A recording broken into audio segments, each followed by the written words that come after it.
Mr. Gussy Campbell. I've been on top of the pops. Have you? In the crowd. Hey. Yeah, I have been. You went when Jimmy Savile was there, though. Dickhead. No disrespect to any of the guys, but nobody cares about the drummer or the bongo No. player.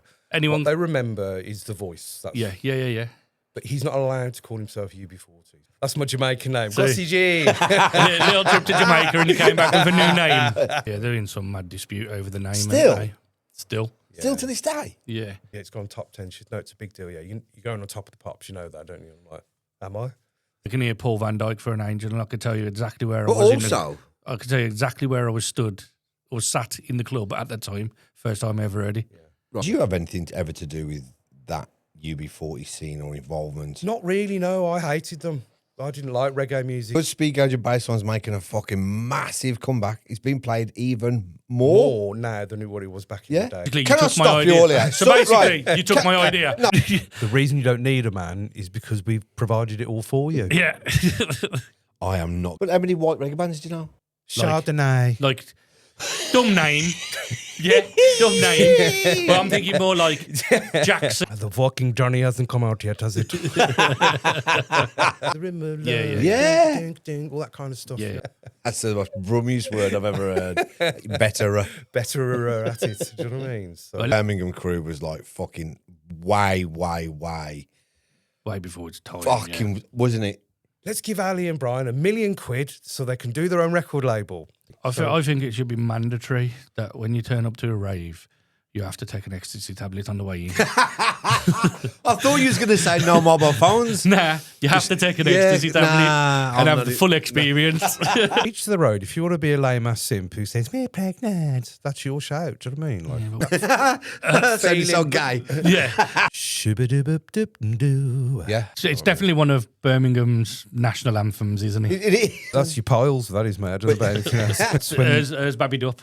And Girls Like Us was made at the same time. Same sort of thing. Bit of a tired reggae tune that was going nowhere. And I just picked the bits that I liked out, reshuffled it, and kind of did my own thing with it. And it's sat on a CD in the record company's thing for a year, doing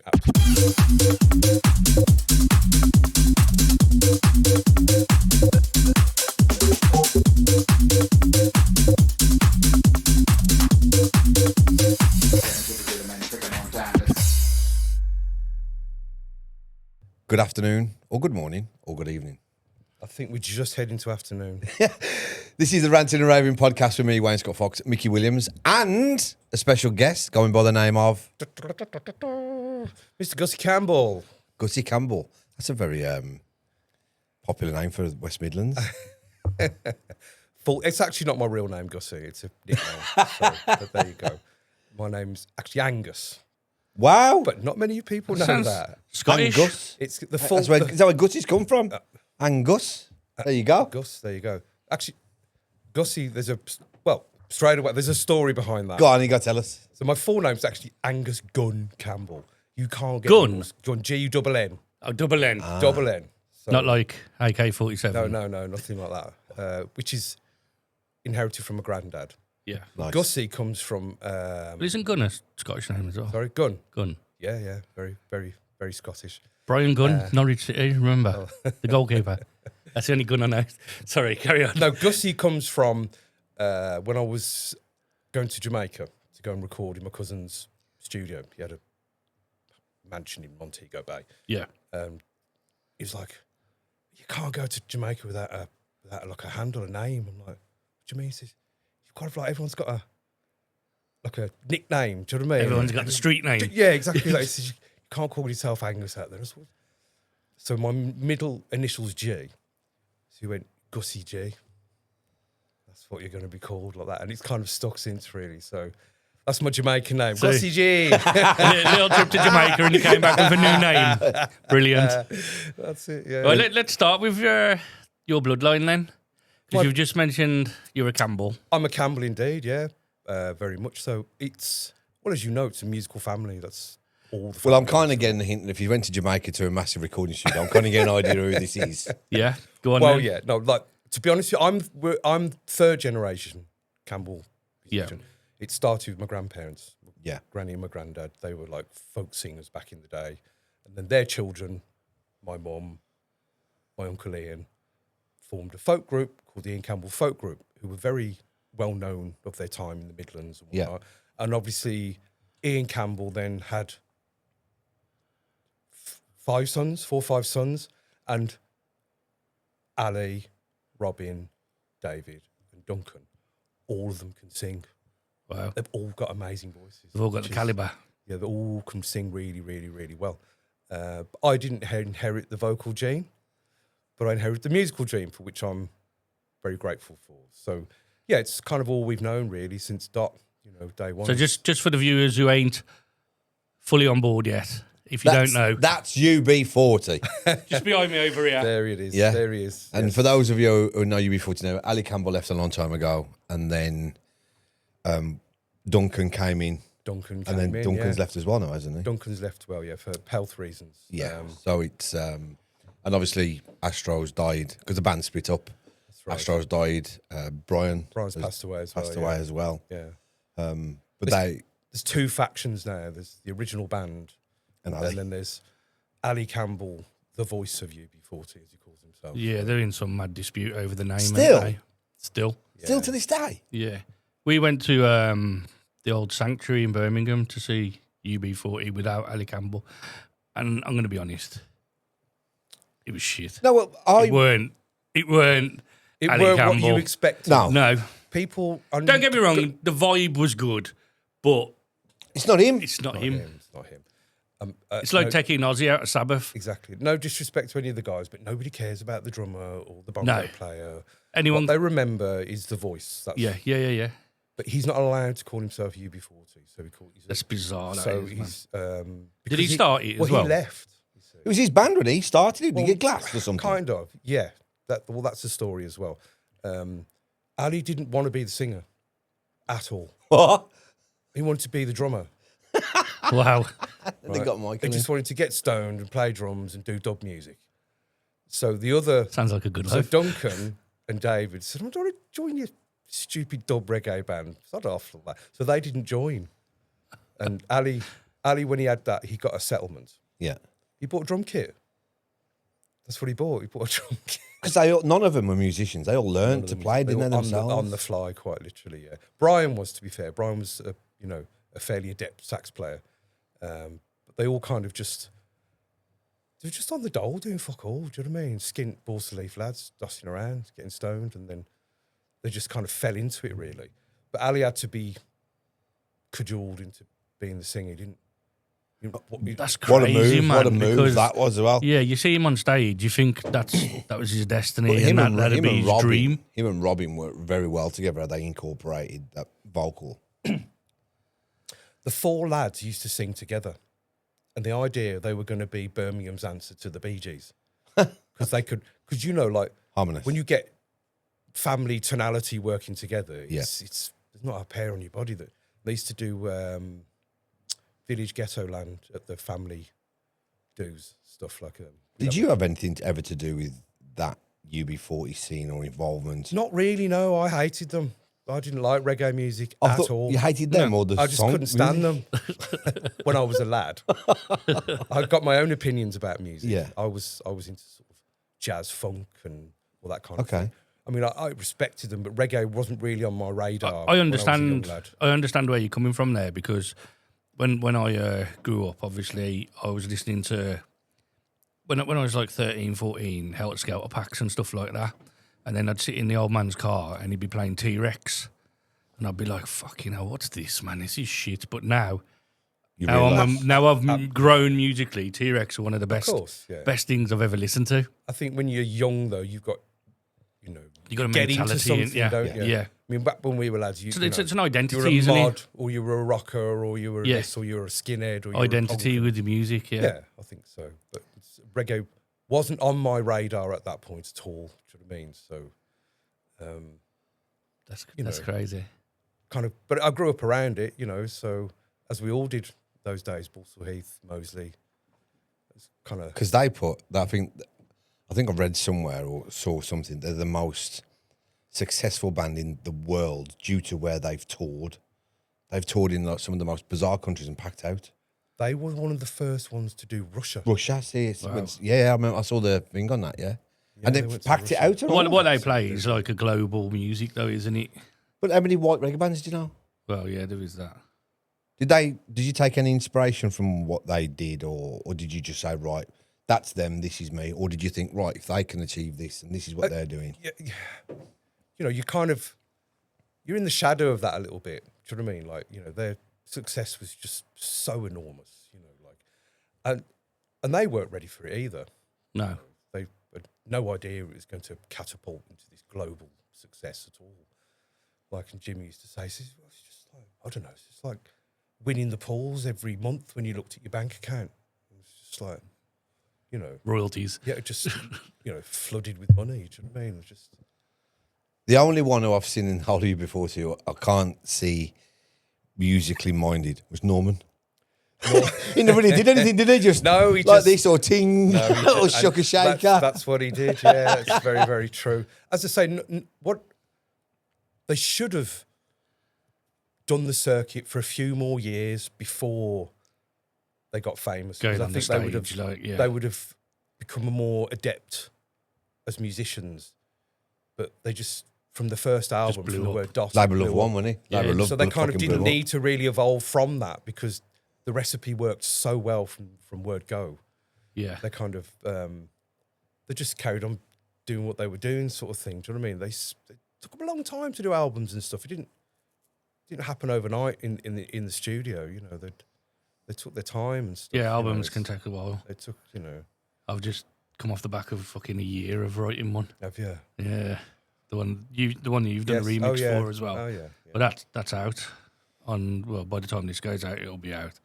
But that's like, that was a year in the making, and we must have done 30 tracks and weaseled it down to 15. That's it. That was difficult. Yeah, that's it. Those sorts.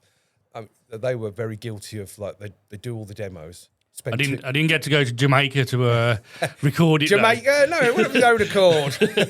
He was like, they were quite guilty with a lot of bands, the same sort of thing. They do the demos, then they spend 2 years in the studio only to realise that the demo sounds better than the 2 years worth of Wow. work. Yeah. They go back to, do you know what I mean? Yeah. You know, realising that actually what they had in the first place was great and good enough type of thing. You know? So, okay, let's forget about UB40 because that was just, we shouldn't have really gone so deep That's into all that. right. This is No, it's about fine, man. This is about you.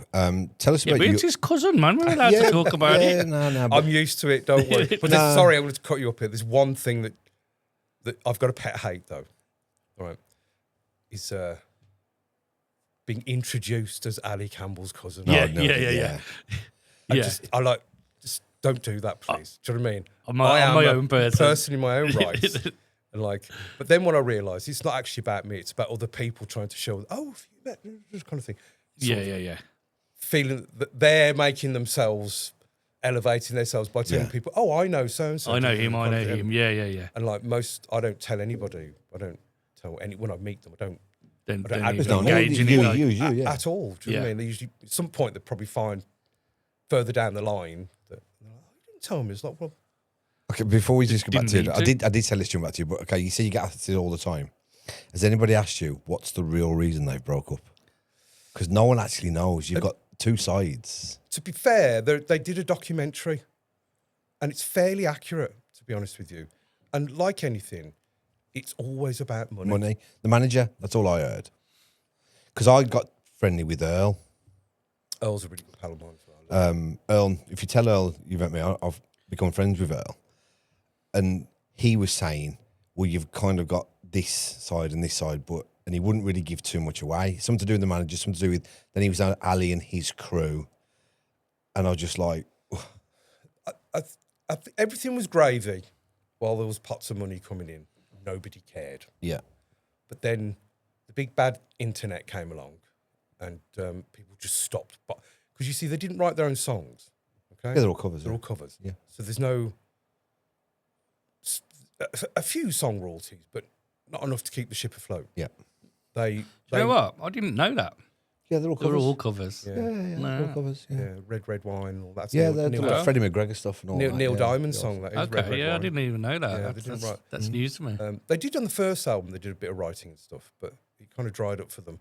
So their money was through record sales. They sold, as we know, Millions. millions Millions. and millions of records, and that that's where they were making the money. But then people just stopped buying music, didn't they? Napster came along and all that. LimeWire. And then people just stopped buying music, and suddenly their revenue just Happened to all of us. just dried up. And then it was like fingers started pointing then, and then Ali got his own manager, who then obviously came in and just stirred the pot. Yeah. And then Ali's manager insisted on an audit. And so the band the band bankrupted themselves to avoid the audit. And it just all got really, really, Messy, really that is, messy then, as yeah. hell. Do you know what I mean? And then Ali just, right, that's it. I'm going on my own, going solo. I'm going to do. I think he thought they would be finished. Without me, they're finished. And the story goes, every rehearsal after Ali's left. So who's going to give fucking Duncan a ring then? But, I mean, I've been to the shows without when Duncan was singing. When I thought, fucking hell, I thought Ali was back because I looked so alike from a distance. But it's never really worked for either party since they split up. They've pulled crowds, but no end. I mean, I've been to NEC to see them full, Cardiff full. And then I went to Stoke and there was about 150 people in there. That's crazy, isn't it? When Ali had gone. They need to do an Oasis, don't they? But that's going to come to Get back think together and there's any chance of them ever? Sell blues Do they out. talk? Do Robin and Ali talk? No. Robin doesn't talk to any of his family anymore. He lives in Bournemouth now with his wife and kids and all that, and has nothing to do with any of us anymore. It's completely, So he's done a Noel Gallagher. Yeah. Yeah, he doesn't talk to any of us. He's just completely, disappeared and doing his own thing, got his own band and all that. Now he's got a session band. So UB40 have gone all together now then? There is UB40, the James, original isn't it? band, which is like, Robin and the members that are left, and they've got like a young lad who's he looks like Ali, strange enough. Kind of sounds like him, but he's not the... So it's almost just a tribute now then. Well, it is, isn't it, really? It's a karaoke tribute band, really, Yeah. isn't it? Because, bless them, do you know what I mean? Do you think they could AI Ali's voice back into their Didn't band? something like this happen with Artful Dodger as well? When you go to see Artful Dodger, it's not Artful Dodger. It's not Artful Dodger. Neither of them? It's some rando. Yeah, neither of them are Artful Dodger, So are they? One left, one joined, then the other one left, and another one joined. Yeah. Isn't the original Artful Dodger now called Original Dodger? Yes, I think so. Mark Hill was the guy. He was the music guy. Mark Hill, as we know, went on to do Craig David and become very successful. He's kind of come back again now. Got back into sort of DJing a little bit, but he calls himself something else. I'm sure it's Original Dodger. Because I think they sold the name on. Yeah. The name went when he left, And I didn't think he? some geezers bought the name off them who's got nothing to do with them at all. They're out. And they've got some dude on the mic who's not on any of the records. It's mad, isn't it, that? And they're booked left, right and centre. Crazy, man. Bizarre. So let's get back to you. Come on then. Okay, because I'm intrigued in your family history with music. Yeah. They're all singers. They are, You're all of the producing side of things, Yes. yeah? Yes. So talk us through not your childhood, but when you actually started to think, I can feel and hear music and understand the path that I want to go on, and what style of music drew you in, what your favourite genre was growing up and all that kind of stuff. To be fair, I was never pushed into music by my family. It's all I ever remember. I remember sitting in the back of a pub with a packet of crisps and a bottle of Pepsi, watching mum and dad and all sort of things. So it's just Product of the environment then. they would be rehearsing in the front room and all that kind of thing. So, and when I was a young lad, I was a rocker, AC/DC, Led Zeppelin, all that type of thing, and got into a band with a few friends. We were like wannabe Led Zeppelin, that's what we thought we were, and I became a bass player. And Nice. I became a bass player, and I ain't gonna lie, I got pretty good at it, to be fair. I got pretty good, and then fell out of school and just dossed around. But I cut my teeth as a bass player, and I eventually I earned a living out of it. Not a huge living, but I played for like the Specials or Special Beat, I think they were called for a while. Toured Europe with them. Did all sorts of stuff, and that's how I cut my teeth, sort of playing funk, soul, jazz, all that type of thing. And that was it. I lived and breathed bass guitar, and it was definitely my passion. But then I discovered raving. I was just sitting there trying to figure out how to go into the next segment there when he's telling me he's fucking rock. AC/DC, Led Zeppelin. Yeah. Rock and how do you rave. start producing garage from that? Rock and rave. Where's There's no like- fucking middle ground? I can't see the crossover. it's like bizarre. That's chalk isn't and it? cheese. If I've ever seen anything. I know. I was a little rocker with long hair and all that kind of thing. Yeah. And then you went Led Zeppelin. raving. And do you know my first rave? Actually, funny enough, it was with Earl. No, Where'd you go? We went to. It was the Eclipse, Coventry.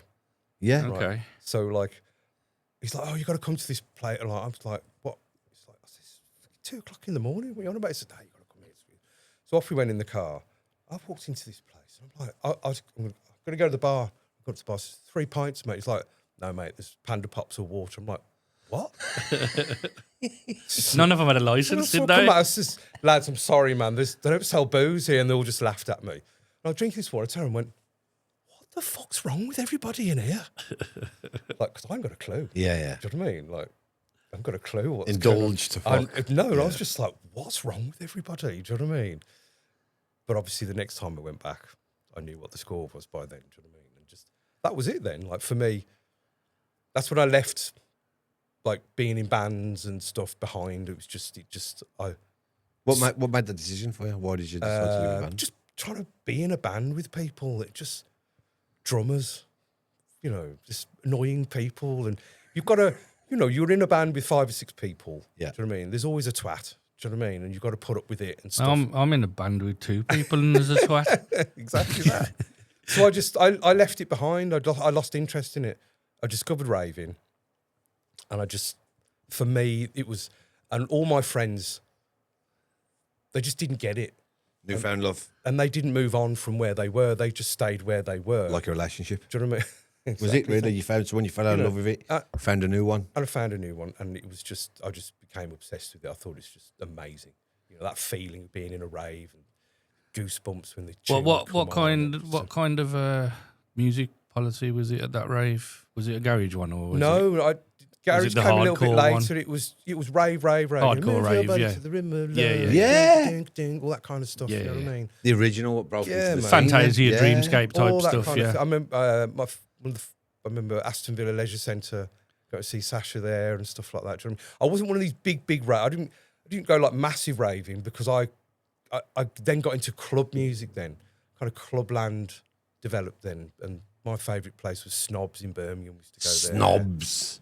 It was a great night. We used to have I don't know if you know, legendary there night used to be a place in, believe it or not, Willenhall called Cinders, on Rosehill Bridge. Yeah. Oh, yeah. And they used to have people like Sasha and people like that down there. And it's mad to think that, isn't it? Fucking hell. Cinders, yeah. And ironically, it fucking burnt down. Stop. Stop. Yeah. So you've now found the rave scene. I've found the rave scene.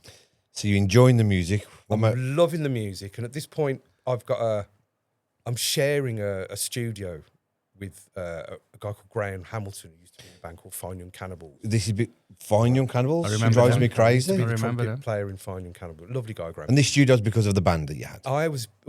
He had a studio, and I was going halves on the rent with him because we used to rehearse as a band. Yeah. He'd have the day, and I'd say, well, we'll come and have the evening. Yeah. But then obviously the band just pissed around. They just wouldn't want to pay the rent and all this kind of shit. And I was just like, and at that point I said, all right, fuck it. I'm not interested. I don't want to do it anymore. Then I turned around to Graham and said, if I carry on paying the rent, can I come in and learn how to use your equipment? And that was it, because then I had access to his equipment. And that was it. I was on the phone to people with the sampler in front of me. How'd you turn this sampler on? And just through sheer determination, kind of by trial and error, started to try and piece stuff together. That was going to be one of my questions for you. What what type of gear did you start on? Because obviously now it's all It was an it's ADAT all on a screen. ADAT tape machine with Fuck off. with a Yeah. Atari. Don't forget, you're going back like It was an you Atari know, 1040. if we're talking Birmingham crew girls like this, it's 25, 30 Long years, time isn't ago, it? Man. So there's an Atari 1040 attacked to an ADAT machine that had a sync on it, and it was a couple of sound modules. I think it's a Roland sound module. And Is that the one that could only sample for like 7 seconds or something? he had I think it was a 1000 or a 950 sampler with about a few seconds of sampling time on it. So I thought my music was the bollocks, but it was actually bollocks, not the bollocks. It was bollocks. Yeah, we all think that when we first start. Listen to this, listen to this. And and 9 everyone's times like, out of it 10, sounds great, mate. 9 times out of 10, you give it to your friends, and your friends are all going to tell you it's good anyway. Of course they do, yeah. Yeah, and then you think you're fucking some superstar, like, That's the golden rule, is it never ask your mum's opinion, because she's always going to say it's great, isn't it? Well, people, I think it was Jack Henley, actually. He sent me some stuff over, and he said, I'm unsure whether to release it or not. And I said, Jack, at some point, you've got to release something. And for me, that's your starting point. Yeah. What you want to do in 5 years is look back and go, okay, I put that out, but look at my progression to now. And I don't understand why some people don't just bite the bullet and just put it out. I think what it is Do you know what? it's difficult because you're insecure, aren't you? You feel quite insecure about your own music and stuff, and you're always sort of second guessing. You always think you can do better. There's a better drum beat. There's a better vocal. There's a da-da-da-da-da kind of thing. And like you say, sometimes you just better. Do you know what? It's done. But you know what they say? Music's never finished. It's only ever abandoned. Yeah. Do you know what I mean? So that's the thing. So, but yeah, I started doing it, and I thought it was all great, and it was rubbish. And then I met a chap called Ian Warman. Now, Ian Warman was a radio DJ. I think it was Galaxy at the time in Birmingham, Galaxy FM, I think, something like that. And we'd sort of connected up. I got him in the studio. I was like, hey, I listen to this stuff. I'm playing it. And I can see on his face thinking, this is a load of fucking rubbish, isn't it? Do you know what I mean? And then he said, oh, have you heard this? And he introduced me to Garage. I think it was Rip 99 or something I heard. And I was just like, My favourite. I want to do that. My favourite track ever. I want to do that. Do you know what I mean? Like, because it was new to me. Do you know what I mean? And I was just like, wow. Is that your first ever like, speed garagey tune you heard? Yes. What was yours, Mickey? That one. Do you know what mine was? Spin Spin Sugar. Yeah, that's There you another go, it's another there you go. legendary It's one. another Man. absolutely That one I went, legendary. I wobbled. But it was just that rawness of it. Do you know what I mean? It was just raw, wasn't it? Hard beats, sick bass lines and all that. Obviously, being a bass player, it really appealed to me. Do you know what I mean? I was like, yeah, this is what I want to do. And I just buried my head in the studio and just, again, it's with production, it's repetition, isn't it? At first, it's crap, but the more you do it, the more you do it, the more you do it, the more you do it. You make a million mistakes, and then you stop making all those mistakes, and then you start to get better at it. Do you know what I mean? Yeah. That's the most rummiest word I've ever heard. Better. Better at it. Do you know what I mean? So, Well, let's talk about your two tracks that I consider proper bangers. You've already fucking dropped them in and ruined it earlier.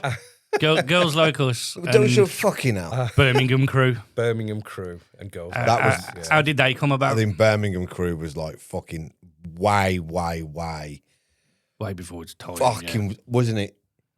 Because you had that and a London thing and Yes. ran about the similar That's right. time. That's right. And the yeah. fucking London thing was a bit more chill. It's a ding ding, but Yeah. yours was like, yeah. I was like, fucking hell, that's for me. It's a funny tune. It really is a funny tune. So they actually came about through Ali and Brian. Ali and Brian. So here's I'm going to go way back to a backstory. Do you remember a guy called Bitty Bitty McLean. McLean? Yeah. Bitty McLean was a studio engineer, right? He was just a studio engineer at Depth, UB40 studio. I think Robin was doing something. He said, oh, you couldn't just do some placeholder vocals for me, some backing vocals you wanted to tune. Put Bitty in the studio. I think Ali came in and they all just went, fuck me, he can sing. So Ali went to Virgin and went, I've got this lad, he's amazing. Do you want him? And they went, nah. They turned him down. So obviously Bitty McLean went off to go and have a #1 hit, became huge and all that. So Virgin was like, oh shit, Yeah. Ali's the Starfinder. Let's give Ali and Brian £1 million so they can do their own record label. And that's what they did. And they spunked the lot. Was it Scar Records? No, it was called Rockabessa Records, which is where Ali's house is in Jamaica, Rockabessa in Montego Bay. So they called it a thing. So they got all this money, and then they went to Miami, they went to Jamaica, and they recorded tons of like artists out there. Yeah. Chrissy D, Lady G, Elephant Man, Mr. Vegas, all this whole cast of things. And then they got their kids to do the music.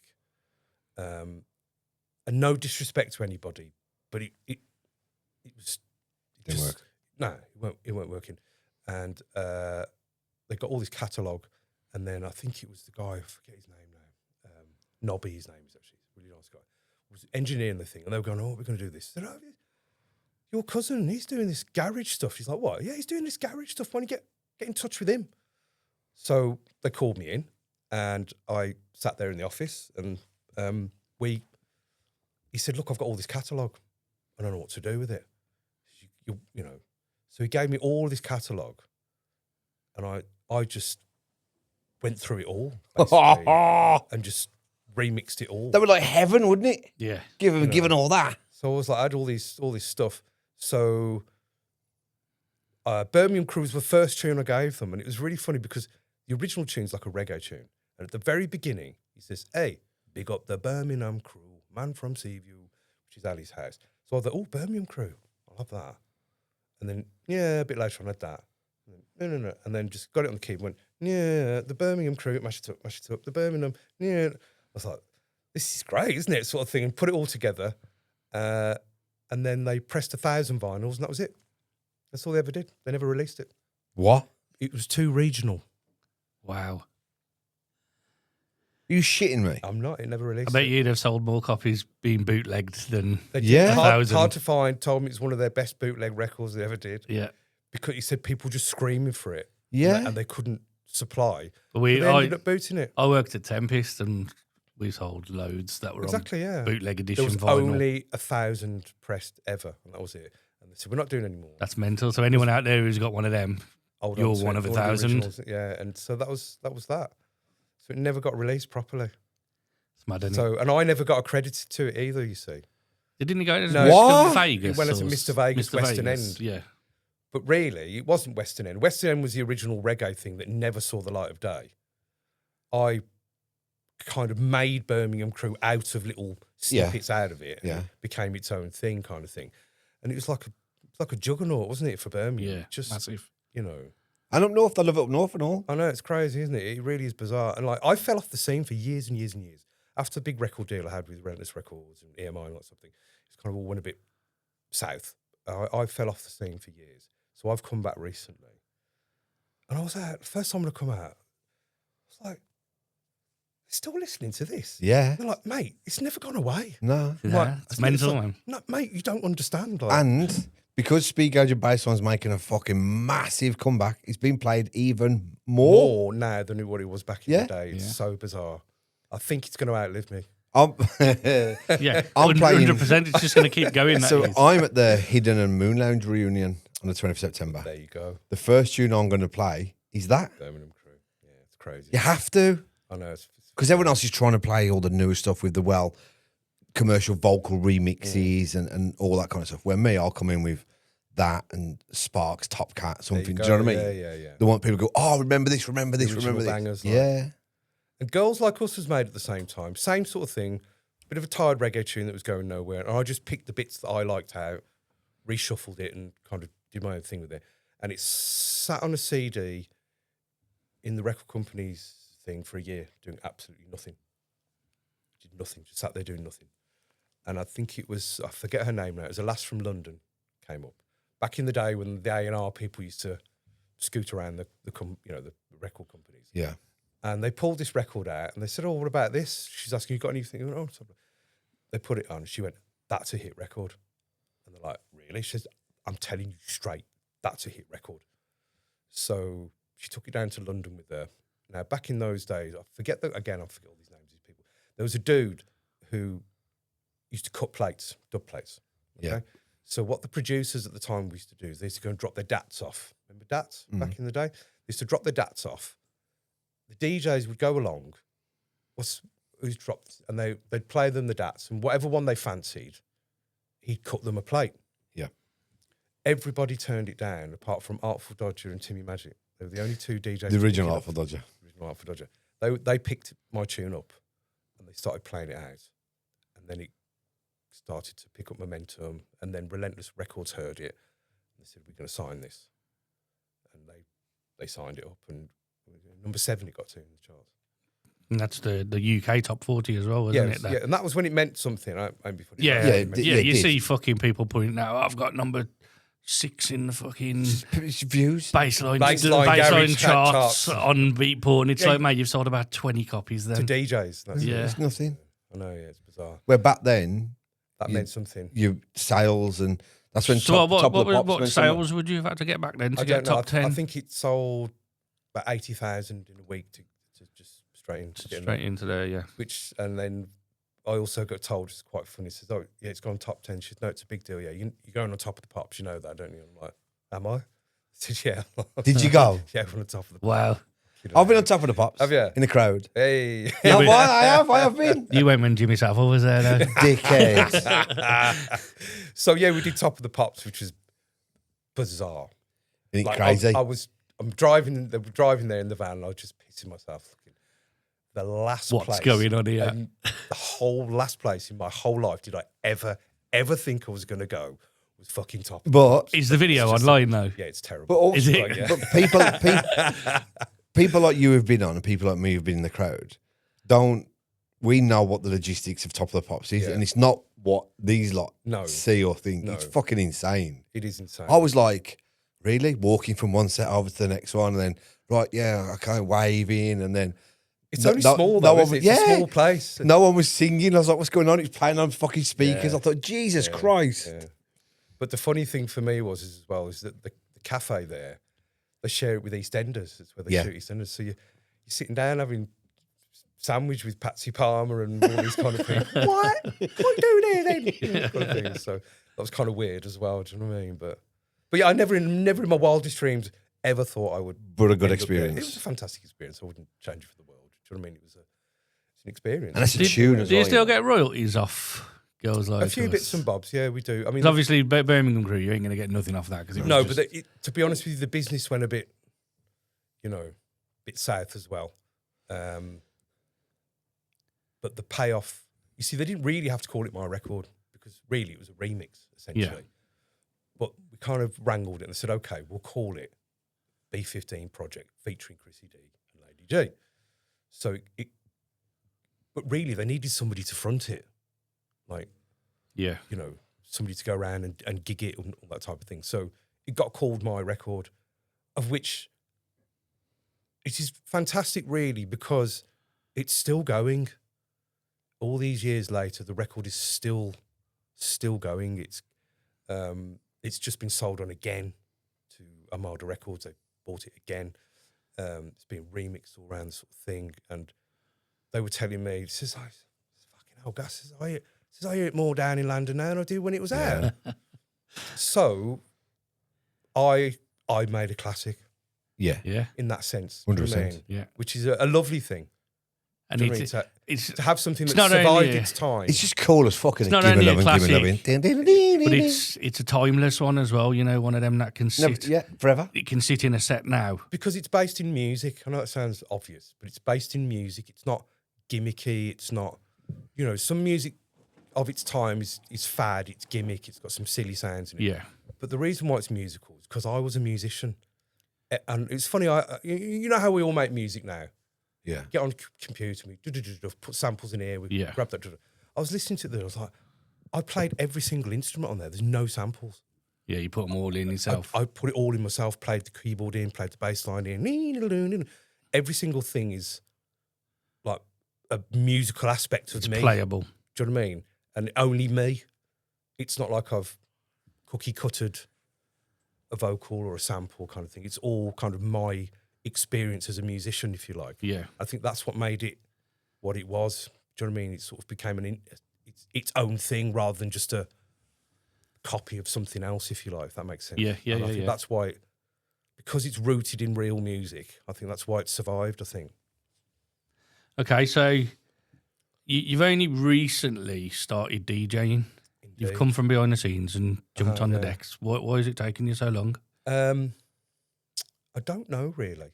I don't know. Did vinyl scare you? Because you ain't a real DJ unless you've done vinyl. Oh, here we go. Apparently. Apparently. You're just a controller DJ. Fucking muppets That's out all there. you are, mate. Hey? Do you know who I find them people are? Bitter old guys who Bitter haven't old made men. it. Yeah, got nowhere. Couldn't do Got fuck all. nowhere in life. And we shit on the vinyl anyway. Yeah, it's just bitter old guys. I mean, I've had some stick. I really have had I'm some 45, stick. and you know, I went through playing vinyl from when I was about 19, 20, and I actually like playing both formats. But it's like you hear them saying, "Oh, you wouldn't be able to do that on vinyl." But do you know what? You wouldn't be able to do half the shit James Hype does But do on you know what? vinyl either. You say to him, look at you silly cunt watching fucking Netflix. Get a fucking VHS in. Yeah.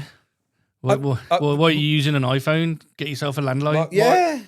My retort to it is that don't tell me you wouldn't have used all of the technology available to you at that time. Yeah. when you Which were was doing 1210s. that. So, and that was That was the what best technology available to play vinyl on. Exactly that. So don't tell me if that stuff wasn't around when you was cutting your teeth, you wouldn't have used it, because you would have. Yeah. These people are the ones that fucking stop and start the tape on the fucking charts on a weekend, didn't they? Fucking hell, why that one. Ain't got a clue what they're talking about. It was, to be fair, like I said, I mean, I signed a major record deal with Relentless Records, and there was a lot of pressure. Everyone said, "Oh, it must have been amazing." No, it wasn't, actually. It wasn't a pleasant experience, because, like, I'm driving down to London, Leicester Square, you know, and there's like, what you got this week? You know, they're all, where's your next hit record? Yeah, pressure. You know, pressure, and a lot of pressure. I'm in the studio with Solarama, I'm in the studio with Ultranate. I'm trying to deliver hits. They're not coming. Do you know what I mean? Because I never set out to make a hit record. I thought I was making hardcore underground garage. Yeah. You know, I was making fucking pop records. Do you know Didn't what I mean? think you were going to be in the charts and take that. Exactly. So that wasn't on my radar at all. And then this pressure was, and I walked away from the whole thing in the early 2000s. When garage went like that, I just walked away from it, and I got into film and TV music. Yeah. And that's what I've been doing for years and years and years and years now. I've been quite successful at it. Been quite successful at it, film and TV. You know, I've had stuff on, I've done a Bond trailer, I've had a track on Blade Runner, all kinds of things. So I walked away from the whole thing. I got really unhappy and all this kind of thing. And then it was my mate Trudos. Now, Trudos is a local DJ. And I know Trudos. Sick. And he's always going like, "Oh, come to my gigs, come to my gigs." And I was like, for years, and just Nick, is he? Nick Trudos. yeah, and just never went. And then it was Crooked House Festival, the first Crooked House Festival. I'd lost a bit of weight. I was feeling a little bit more confident about myself. He says, "Come down." I said, "Do you know what? Fuck it, I'll come." So I went, and we're kind of backstage, and I think it was once or somebody came and went, "Angus, isn't it?" Because people knew me as Angus. Went, "Don't tell me I've missed your set." And I'm like, "You what? Have you been on already?" I'm like, I'm just here with me, mate. What are you on about?" And then I think it was Twister come over. Somebody really said, "What time are you on?" I'm like, "I'm not, mate. I'm just here with me, mate." And after about the fourth or fifth person, I was like, This is for me. "You're fucking missing a trick here, aren't you? Yeah. You fucking idiot. You're missing a trick." So I rang up my mate Jack, a good mate Jack. I said, "Mate, I'm going to be a DJ." He went, "Fuck off." I said, "I'm going to be a fucking DJ. That is what I'm going to do." And that's what I did. Fair play. I just thought, fuck it. Do you know what I mean? Have you found now, you know, when you were a producer, and I mean, not that you ain't now, but the producer DJ thing, do you think about music differently now? Absolutely. It's completely changed my outlook on music. Yeah. Like, I'm not making much original music at the minute. What I've done is I've gone through. So here's another story. So obviously I'm a green DJ. I don't know what I'm doing. I get booked for my first, headline, if you like, you know, it's B15 Project. And it was at the Hockley Social Club. There's a room in there. So I thought, this is great. He says, "I've got your warm-up DJ." I'm like, "I've got a warm-up DJ. I'm somebody now." I thought, I'll go and see the warm-up DJ. So I went to be polite, went to see the warm-up DJ, and he played the whole of my fucking set. They're the worst, aren't they? Yeah, absolute And my penises mate them says, guys are, man. "What are you going to do, Gus? He's left you crumbs."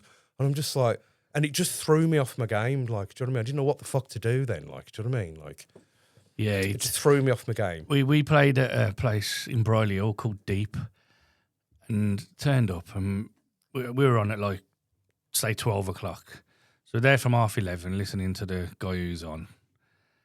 And then about 15 minutes before we were due to go on, played 2 of our big tracks. Yeah. And it's like, fucking hell, that's what we've come to play, man. Just read the room. Like. I know, yeah. And the unfortunate thing with Garage is it's a smaller pool of records, you see. Yeah. Obviously, if you're into house or whatnot, you've got It's massive there, yeah. endless things. But with Garage, they're all really memorable because they're songs. So I went, that's not going to happen to me ever again. So I've gone back and I've got all the classics and I've fucking redone them all. I've took all the classics, took all the vocals off them. I've put them all on new tracks. I've remixed them, or I've took, like a Sammy Verge or an MPH tune, whack, whack, whack, whack. So I don't care who's playing what. They've not got None what of you've y'all got. have got any of my shit. Yeah. It's a way to do it. How would you describe your DJ style then? Is it still garage heavy, or is it a bit of? I do a bit of. I love house music just as much as I love any music. But obviously B15 is known for garage, so it's like if I book for garage, it's garage. You know what I mean, but I'm turning up with my own set of music that doesn't belong to anybody else. But I work a bit with Phil Gifford, who runs a night called Wobble. He's been booking me to do house stuff and stuff, which I really enjoy too. The original Wobble. Yeah, the original Wobble, yeah. He's going again. Yeah, he's kind of doing little bits and bobs here and there and stuff. No way. Yeah. I've been doing a few gigs for him. I've got one coming up at Dead Wax for him. We've been doing a few in Worcester and stuff. I'm doing a couple of tunes with him as well. So Wobble. I really enjoy them. Yeah, and I love that too. But I also love garage, and I love my musical outlet now. What I've realised with DJing is nobody gives a fuck who made it, how you got it. Nobody cares. They just care that it's good and they're enjoying it and they want to dance to it. Yeah. Right. So I'm now making edits, mashups, remixes, and I'll take anybody's music, anybody's vocals. I don't give a fuck. The main thing is it sounds really good and it's going to make people's dance. Yeah. That's what it's about. That's the end game. That's what it is. Like, I'm not known to. And do you know what? Let's say one catches on, likes it, and it blows up. Nobody's going to stop a hit record. Doesn't matter who made it or what. It will just. It's going to go. It's going to go. Like Majestic did the Boney M one, didn't he? Yeah. Nobody saw that coming, did they? Phenomenal track as well. They just made it happen. It's not like it's something that you would have had to work hard on either if you look at it. I mean, don't get me wrong, the production and everything on it's brilliant. But if you listen to the original and But he had no idea. He was not going to release anything. He was pissing around, having a laugh, wasn't he? But they obviously, the powers that be are not going to stop a hit record. No. So the way I look at it is just keep doing what you're doing. Do you know what I mean? So if one I've had off, a Marder come back to me for I've done a remix of reshuffled Love Shy. I'm a little bit Love Shy, baby. Hey. So I've done that. They're like, we want it type of thing. So they'll just make it happen, you see. Do you know what I mean? So that it has very much changed fundamentally how I see music. I think in terms of where you're saying taking music and doing remixes and stuff, do you remember the song? It was called "A Boy's Mine." It was done as a house remix. Did it take it? It was Beyonce, and it had Beyonce on as well. Yeah. And that was just a fuck around for some lads. Exactly that. Buff signed massive in the fucking. It was everywhere. Toka's Miracle was one as well. Yeah. And that come out as Fragma. But then somebody put a vocal over the top and pressed 1,000. And then boom. I think it was Positiva. Signed it up, yeah. No, was it Positiva or Manifest? At the end of the day, it's a business, isn't it? One of If you them create anyway. a tune that can make money, they want a part of But it. they took it. They didn't credit the guy who done the bootleg. They didn't get Of a penny out course, of it. No, that's the way it rolls, isn't it? But the way I look at it is, as I say, the criteria is to set the people on fire in front of you, and how you're going to do that. Like, the way I looked at it now is the old records don't stand up sonically. Like, I know people like them and stuff, but they don't stand up against a set of modern music. So I'm taking modern tracks, but I'm taking all the old classic vocals, Sorry, Chocolate, Love Shy, all these kind of things, and then I'm whacking them on new material type of thing. So it's familiarity, but with a new coat, if you like, because people what I've understood now is people like to be familiar what they're listening to. The vocal counts. You know what I mean? And people don't actually hear the production. They hear the vocal. The singing. That's what they hear. You'll notice they'll sing, but they'll dance to the beat. That's right. So if it's got a good beat, they're like, whoa, but then they're going, yeah, singing at the same time. So my sets, my whole sets now are just, as I say, they're all just edits and remixes and stuff. So unique, I think is the word you're looking for. Yeah, I think so. Yeah, it's unique. My set is unique to me. Nobody's got any of my music apart from There me. you go. And they're all classics that everybody knows, but they just got some. Yeah, people couldn't understand back in the day when we used to play out quite a lot, like, you know, when the baseline scene was last massive. They'd say to me, oh, how come you haven't released that yet? Why is that still there? And we'd always have like 10 tracks that nobody else has got. And for that reason, so I know if I'm driving to Sheffield to a gig and I hit a bit of traffic and I'm playing at 1 and I get in there at 5 to 1, I don't need to know what the DJ's played. Yeah. Exactly that. Because I've got 10 tracks here that I know he hasn't. And That's the people thing, could isn't it? never understand that. It's like, how come you leave your tunes so long before you put them out? So people don't realise that with DJs as well. It's people think, oh, you've got a great job. It's a very lonely job, travelling around. Yeah, it can be, yeah. And also you have to be there way before to make sure what the DJ before is playing, Yeah. reading the crowd, then hours and hours sitting down for people like me, downloading, looking for new music, looking what's popular, looking for vocal remixes. And the amount of stuff I'm seeing now, which intrigues me with you, is a lot of stuff that I'm seeing online, these old school vocals brought into Speed Garage, and they're saying, like I did one from 2001 meets 2025. I did a remix of an updated CRW, I Feel Love. And you can see all these other ones bringing the old vocals into the new. I'm going, fucking hell, that's serious, That's a bit of me, that is. Do you know what I mean? Because I've never understood how people in a rave don't want to rave. How people when they go out don't want to dance. They're just like, yeah, with a phone. I can't. I don't get that. Can't get my head around it. I couldn't do it, man. But I can't get my head around That it. goes back to what you were saying earlier on about like TikTok people. TikTok ravers. And I saw an interesting comment. Is it Klein Music or something? These German guys or something. They do this really lame Afrobeaty stuff that's just got no energy about it. But they sell out shows, but they're just packed full of people doing that, right? And it's just a sea of They just want the image, phones. not the experience. But somebody put a comment, and this sums it up really. These people are coming to them. They're not coming to them through club culture. Yeah. They're coming to them through their phones. TikTok culture. Right? So they're not. These people aren't part of club culture. No. They never were part of it. They are coming to it through the media, through their phones. So when they turn up to these places, what's the first thing they do? Stick the fucking phone on it. So they're repeating the cycle, you see. I think it should be mandatory that when you turn up to a rave, you have to take an ecstasy tablet on the way in. I thought you was going to say no mobile phones. Nah, you have to take an ecstasy tablet and have the full experience. It's life changing, though. Part of the ticket price. It's life changing. It really is life changing. I don't care anybody says it's life changing. Yeah, Do you know what I mean? yeah. You know, I was in Sunday Central when I did my first one, and I did one every week for about fucking ecstasy 5 years. changing all music. well, exactly. Do you know what I mean? But once you get that feeling, there's no going back. No, there's not. We've had a discussion on this before of how back then in those days, no one was getting stabbed. There was hardly any trouble. Everyone was friendly, getting on. The raves were good. The only trouble you got was with the police causing trouble. Trying to close it down or whatever. No. Fucking nightmare. I know, yeah, it's a nightmare, isn't it? But yeah, that feeling, you know, that's what got me into it, and that's it. I've never looked back, you know. Served me well. So yeah, it's I done a good few years out of it, and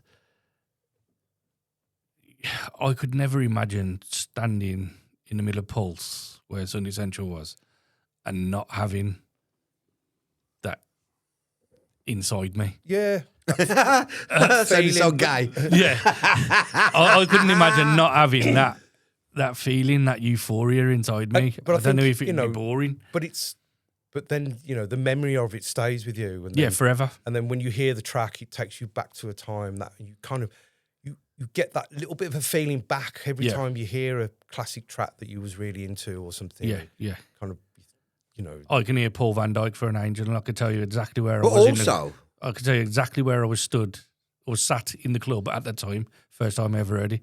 right.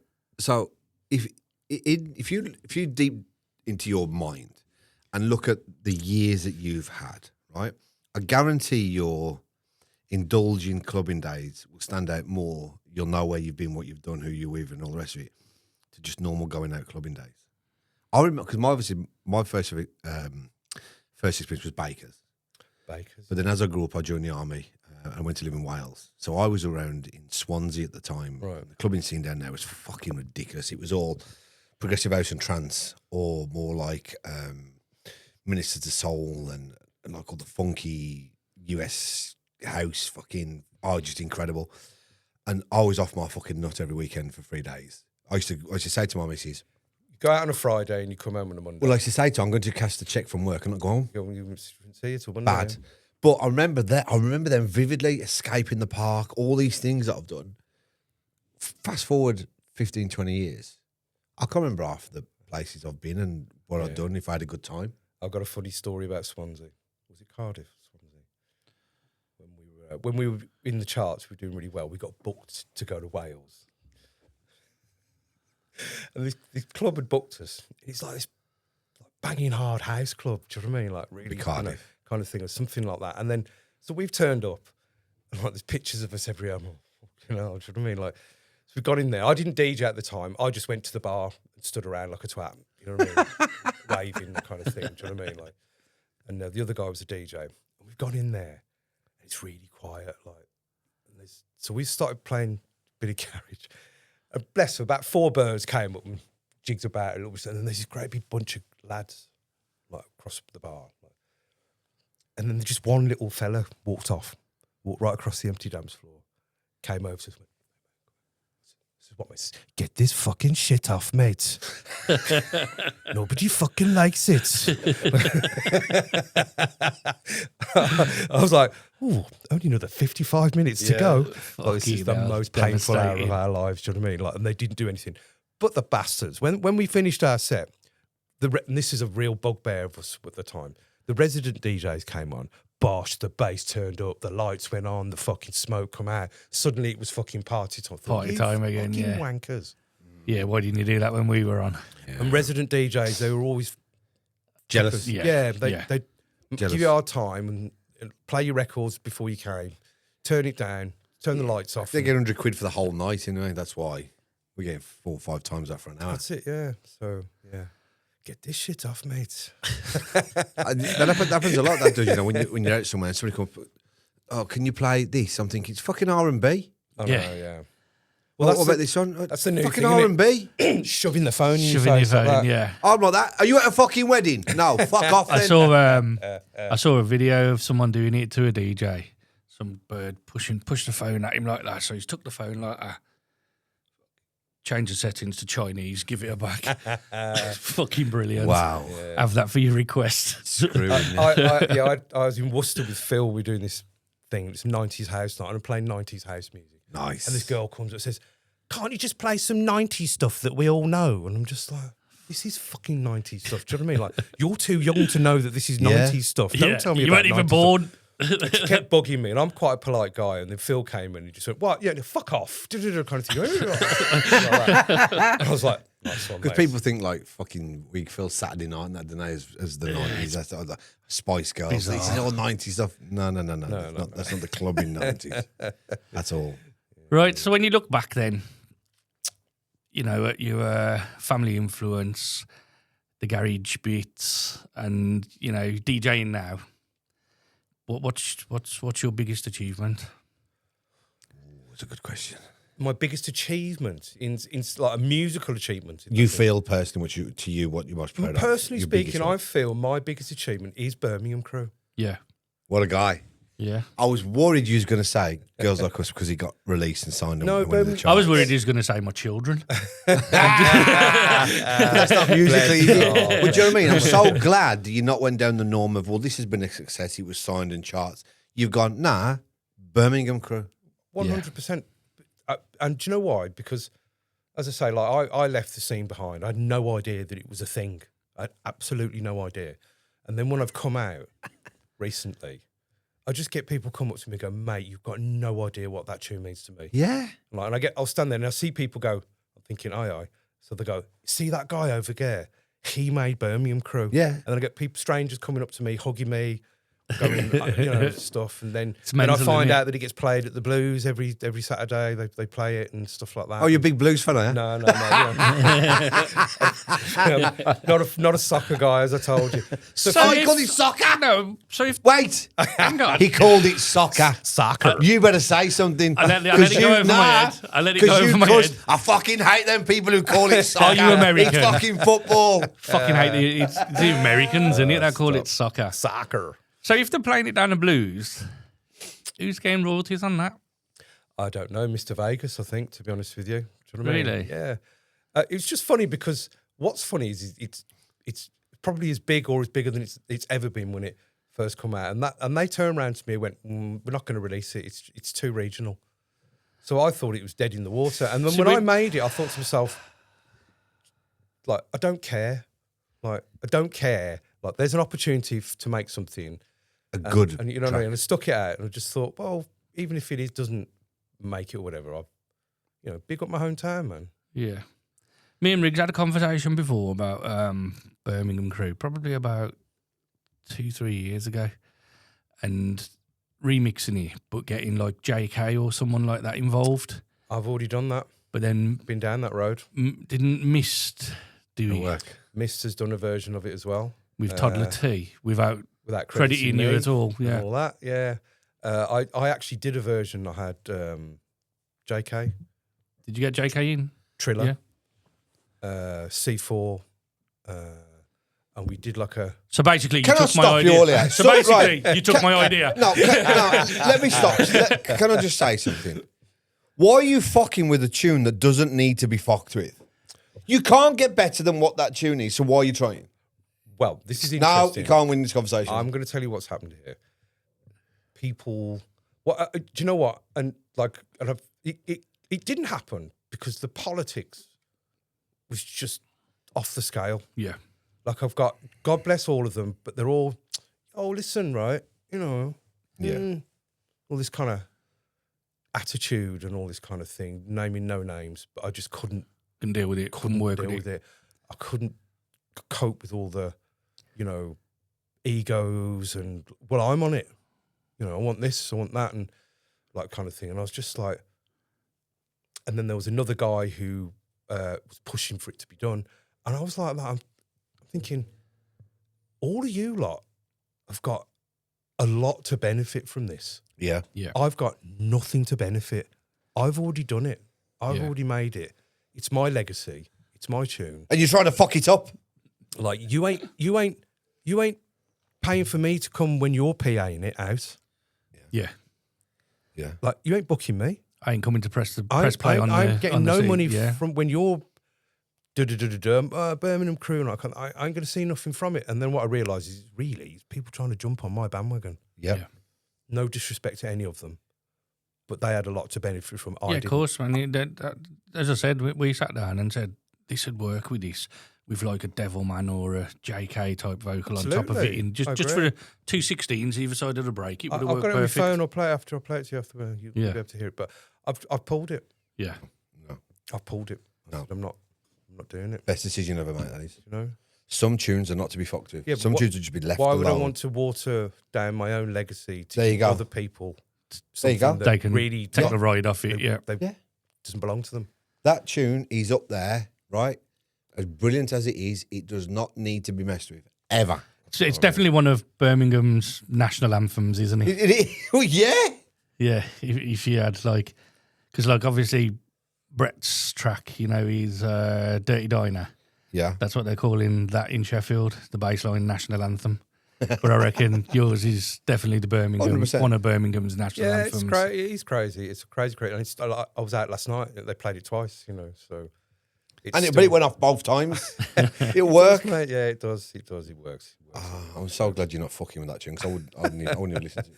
I think you've just answered my next question for me there then, because the next question is what do you want people to remember Gussy Campbell for? I want to. Yeah, as I say, I want to be remembered for just representing my hometown. Like, I am. I'm immensely proud of Birmingham Crew. I'm also proud of girls like us. Do you know what I mean? And I feel that people will decide what to remember me by, and it will be by my music, by my tracks. Do you know what I mean? So, Girls Like Us, Birmingham crew, they're still going strong, and that's all the affirmation I need in life. Do you know what I mean? Like, you need one. You need one tune that everyone loves and will always love, and you've done it. Nothing else matters.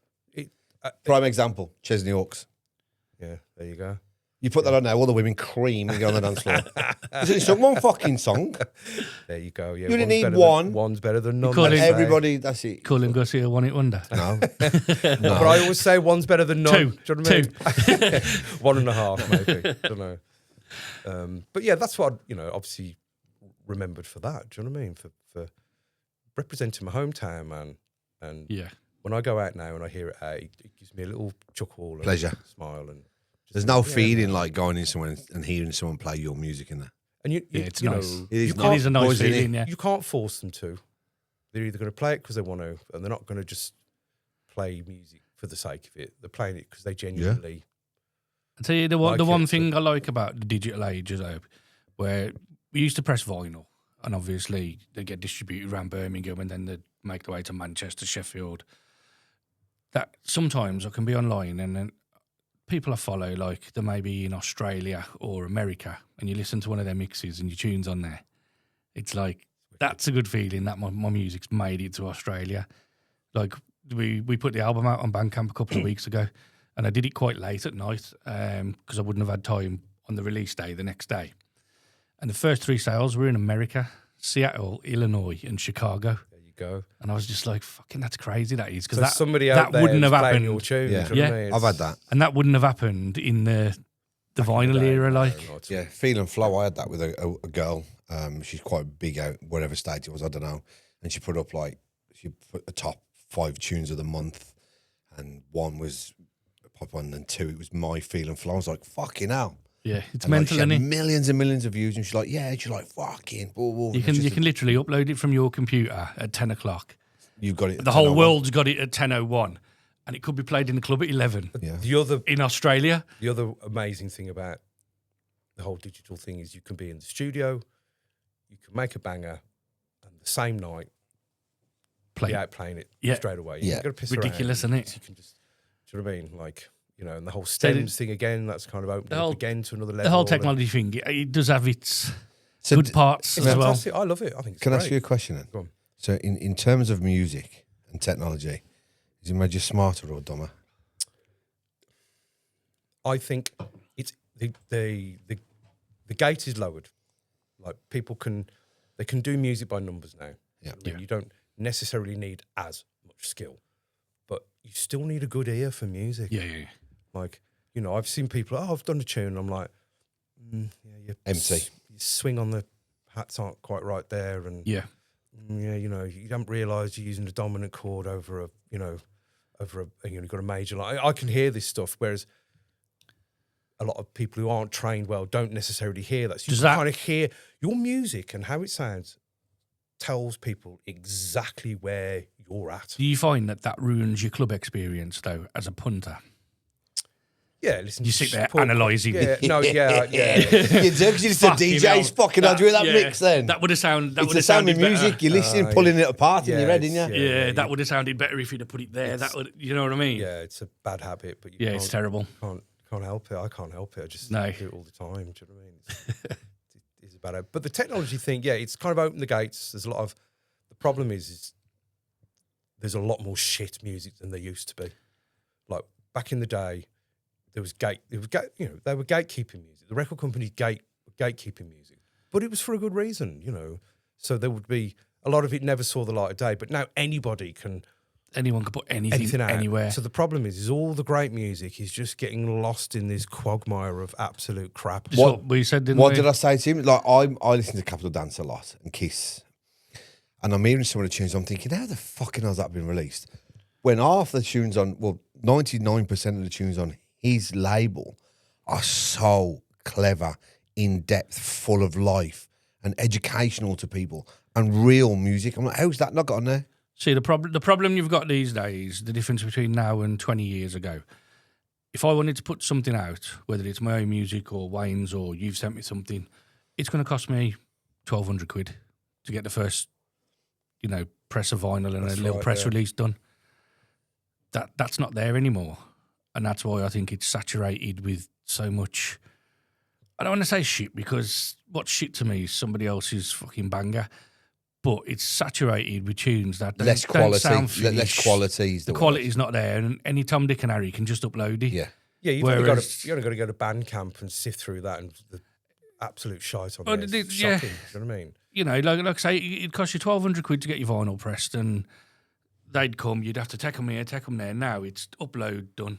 Do you want to buy this? Yeah, and if you're going to spend £1,200 pressing vinyls, you ain't going to press. You're not going to press shit, and that's the problem Make with sure that you've got something with a aren't lot you? of digital labels. It's like they're putting it out because it costs them nothing, even if it's not to a standard. I If know. if See it all the if time. all these websites went right, I'll tell you what you've got to do. You've got to spend £1,000 to get your tune on this site. They'd be a lot more selective over what they put out. Yeah, And it's true, isn't it? that's like how the vinyl used to work. It's going to cost me £1,200 to put these 2 tunes out. Yeah, it's a one barrier. either It's a side. barrier of crap, isn't it? It's Yeah. stop the crap, but that's gone. It's gone now, yeah. And now there completely is gone, an yeah, influx so of just absolute tunes that nonsense. don't sound So it just mastered makes it properly, hard don't to sound find- finished. It's hard to find good music because there's so much shite out there. Especially like yourself, like, when you're a bit of a discerning listener or you've got like that production head on you, you just, like, I can, within 3 or 4 seconds, it's a no for me. Yeah. No. I do. Can already tell. When I'm listening, when I'm downloading stuff, I go straight to the percussion at the start and the intro. I go to the first drop, I listen, That's it. and then the second break. Yes. If I can't find a like from them 3 put together, I'm It's done. out the window, Yeah, isn't it's it? gone. I just skip. No. I'm the same. It's like if I hear, like a crappy chord round or something, I just, musically it has to be good for It's me. got to as get well. you, hasn't it? Yeah. It's got to get you think, oh, what's that? Okay, so what advice would you give aspiring producers now? Somebody who's sitting there thinking, I can do this to this extent. Imagine I just says, right, I want to start. I would say learn an instrument. Learn an instrument. Would you say the keyboard is the best one for everybody Keyboard to or the learn? guitar. Keyboard or guitar. Those are the two. And that's even if they want to produce garage or It doesn't matter. dubstep or Any music. any isn't it? music. It's all about Start keys, with the isn't it? Learn an instrument. And then the thing is, like the keyboard, it's just a tool. Every note that you'll ever need in your life is staring at you. And people right in don't front of realise you. your voice is a keyboard as well with all the different tones and everything. We're all in key at some point. There you go. And you've got it all there, so you can apply. It's the same theory. It's the same 12 notes in every single piece of music that's ever been made. Yeah. So once you start to understand the maths, you start to understand the difference between major and minor chords, cycle of fifths, do you know what I mean? Sevens and nines and adding stuff like that, tritone substitutions, lifting your bass up. Once you start to understand all that, you can apply all of that knowledge to whatever music you like, and it will hold you in good stead for the rest of your life. You know what I mean? That's the way to do it. Really, it really is. I mean, I know we can do. It's painting by numbers now. Yeah. You can go to Loop Cloud. We can go to Splice. We go right. We're in the key of C. We're at 125, and you can start dragging in loops. Like you can make a tech house in 5 seconds now. Yeah. I can make a tech house tune in instantly. I can just grab the loop, grab the drum bit, grab the vocal, bosh, bosh, bosh. It's all timed, kind of thing. But then I've ended up with this really generic piece of wallpaper, Yeah. Whereas, Yeah. like, if you learn an instrument, you have more creative force of your own, and then you'll put in, like I said, Put your girls own like, stamp on it. yeah, like Girls Like Us has identity because it's all me. It didn't come from anywhere else but just my head. Yeah. So I wasn't relying on. There was no sample packs then back in those Yeah. days. They didn't exist. See, Loop Cloud and Splice for me, they're just one massive sample pack. That's what it is. Yeah. It's just one huge sample pack. I get why it's there, and I'll be honest. I do have a little look on Loop Cloud every now and again for the little hooks and stuff like that. But Luke Cloud, hold But tight the come thing- from that. Yeah, but the thing I is, use it all you the- I can, use it all the time. For bits.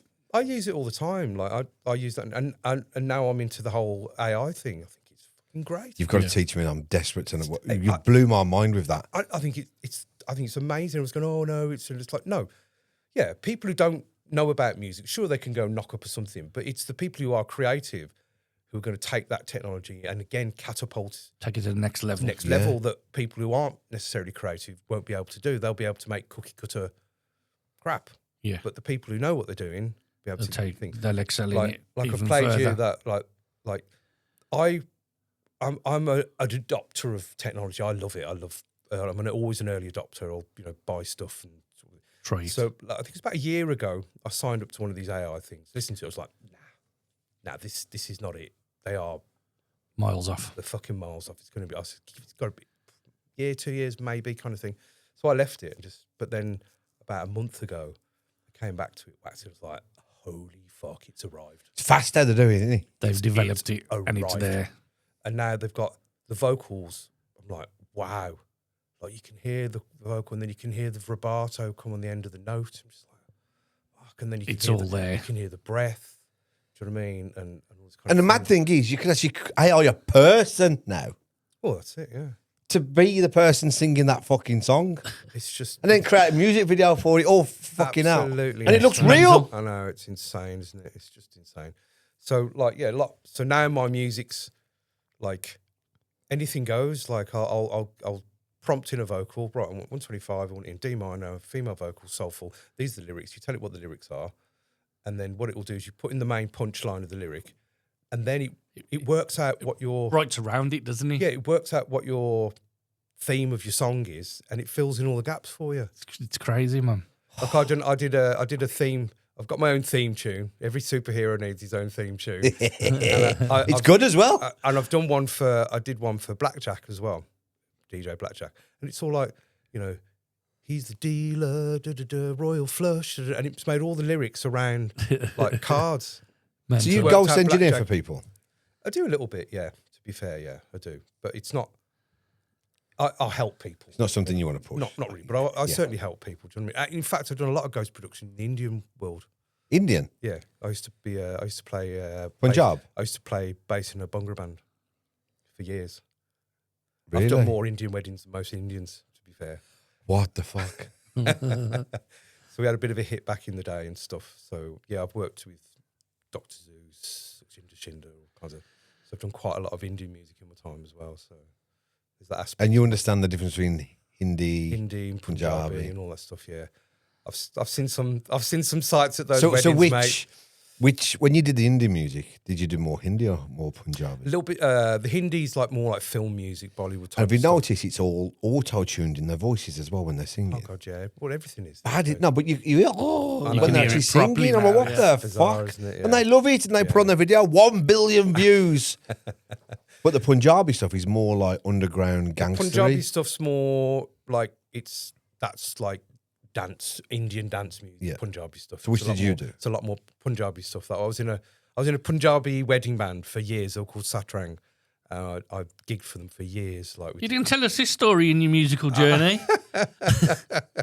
and yeah, just crazy times. Going down to London, doing daytime gigs with them and all that. Because we went to America with them. Went to Mad, innit? Went to Canada with them and LA, They love a all good sorts of wedding, stuff. don't they? Mate, Mad, innit? mate, they know how to party. Yeah, the class. They know how I got a to lot of party. Punjabi friends. They know how Never to turned down party, an all right. invite to an Indian wedding, mate. No.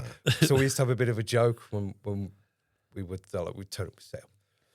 Because of course you get like the bride or the groom, they invite all their workmates, and there'll be a bunch of like really straight white people. You look at them thinking, you've never been to an Indian wedding. You don't belong before. here. But we used to look and I'd go, nah, him.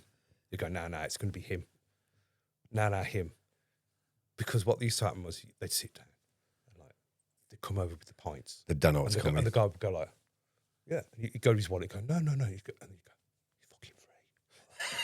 you're fucking free. I thought, the walking journey hasn't come out yet, has it?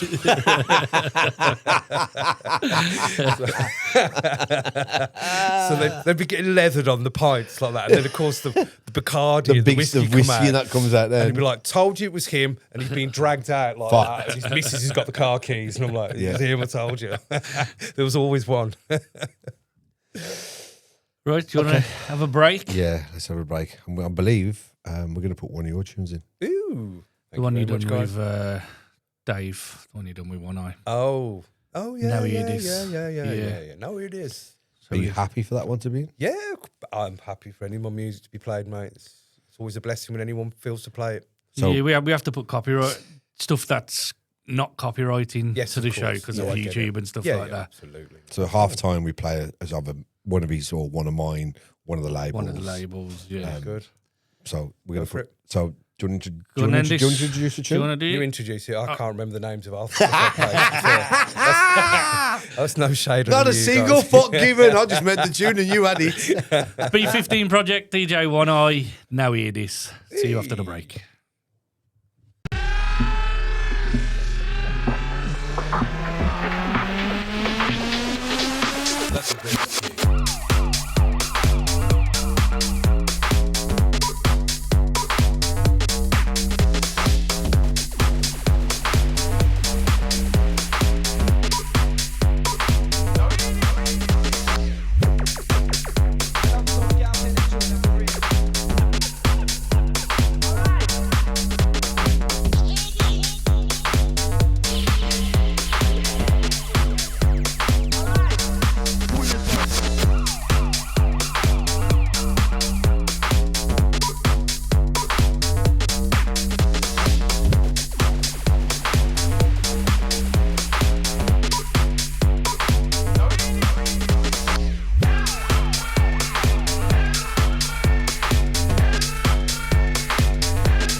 Let the bass kick.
Welcome back to the Ranting and Raving Podcast with me, Wayne Scott Fox, Mickey Williams, and of course, Gussy, aka B15 Project. Do you know what I just realised? What? You never introduced the Ranting and Raving Podcast at the beginning.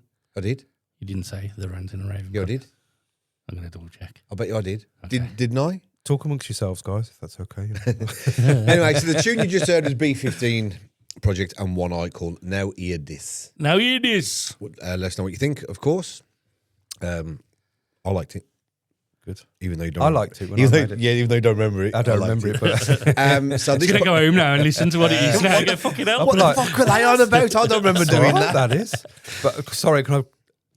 A funny story. Recently, went to Rinse FM, one of these London Yeah. things, and I think it was. I forget who the DJ was anyway, and chatting away and whatnot, and then he's talking. Oh, we've got so and so in the studio.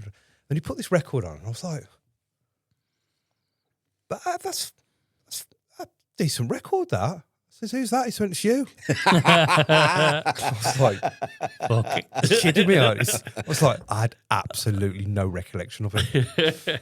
You get that though, don't But you? it's When you funny go through that the hard drive. it's funny that I kind of liked my own tune. Yeah. Like, do you know what I mean? It's like, That sounds good. I this would have is done all that right, with this. it. You've done this, you. Right. So this part of the show is where we do three different sections. We get into being dilemmas and naughty step. Okay. Ooh. We interact with the customers, Customers? the viewers and the listeners and our Patreons and stuff, and we get them to send things in. Mickey puts his own in as well, which will bore the life out of you. Oh, I see. And then what we do is then we just get some opinion. We need your opinion as well. Whether you agree, Right. you can voice what you think. Okay. And then we'll make some decisions and we'll give advice. Okay. All right. Now you can be as honest as brutal as you want. Okay, that's good. All right. Yeah, we So don't first- mind. We don't mind a off. bit of brutality So on this show. first of all, he's get in the bin. First of all, This is fucking Welcome long to this Get is. in the Bin. In this segment, we ask the people of our society to speak out, to tell us what truly enrages them. The habits, the horrors, the everyday This evils is longer. that they believe should be cast the into years. oblivion, That's some long never thing. to be seen It's, again. it's longer than. And so, with the Birmingham deepest crew's of been around. curiosity, we now explore their suggestions. Please Right. shorten that. no, I'm going to do Please is just to shorten piss that. you off I'll every keep week. I'll keep talking. Talk through over won't it. I'll play. You I'll play should- I again. Do you want me think- to play it again? I think you should do an AI version, but in the voice of a circus leader. Yeah. Oh. There you go. could you be a good see, one. food Right, for come on, thought. Emmett, you got to start it. Right, get in the bin. First one this week from Dino in West Bromwich. Okay. And Dino says, blokes in the gym who grunt like they're pissing kidney stones when they're only lifting 20 kilograms. What do you reckon? Go. Yeah, gym stuff, man. Yeah, it's in the bin for me, I'm afraid. It's definitely in the bin. Funny enough, gym stuff for me is sort of in the bin as well. I don't know. Unless there's somebody named Jim in KFC who I'm sitting down to have food with. The grunts, the gym thing's not a problem, but the grunts are. Tennis players grunt a lot as well, though, don't Yeah, but they? it's sometimes like when you push, you can grunt depending. Yeah, but if you've only got fucking 20 kilogram on. That's because you. But you're that's, judging the person. that's your piles. That is, mate. I don't know about anything else. But you're judging that person's personal strength. 20 kg to them may be like when I bench whatever. Yeah. 15. I've got videos on my phone that'll blow your mind if you see what I can bench. So I'm going to leave this to you two because I actually do go to the gym and you've seen me at my biggest and everything else. And I kind of understand at times when they grunt, but I'll let you two decide because it's going to be a majority vote. So the vote Well, is... I don't give a shit about gym, so for me, it can go in the bin. Yeah, it can go in the bin for me because I just think sometimes blokes. I get it. You're grafting. During And then- sex. But it's that, it's the slam down and the Yeah. stand up. And Yeah, I like... kind of thing. It's a bit testosterone-y, isn't Yeah, it? the guys who get the weights and just fucking drop them on the floor, that winds me up. Have you seen Anatoly do that? No. Have you seen... You know who he is, didn't you? Yeah. The one who pranks the big blokes in the gym. He's Yeah. a little skinny guy. Yeah. But he's a I've seen power that, I've seen that, yeah. I've seen that. But what he does, as one of his pranks, he'll go to the guys, can you put them down gently? And they're like, it's a lot of weight, man. Yeah, but don't just drop them, put them down gently. And then they go, mate, what would you know? So he picks it up off the ground and lowers it down gently and then picks it up like this, guys. And they're all looking at him going, what the fuck? Okay, so What we saying then, in the bin? 2-1 in the bin on that one. In the bin. Stop grunting, gym boys. Right, next one. Hannah from Stafford. The seat savers in pubs who drape a jacket over 5 chairs like they're its You bodyguard. fucking miserable cow.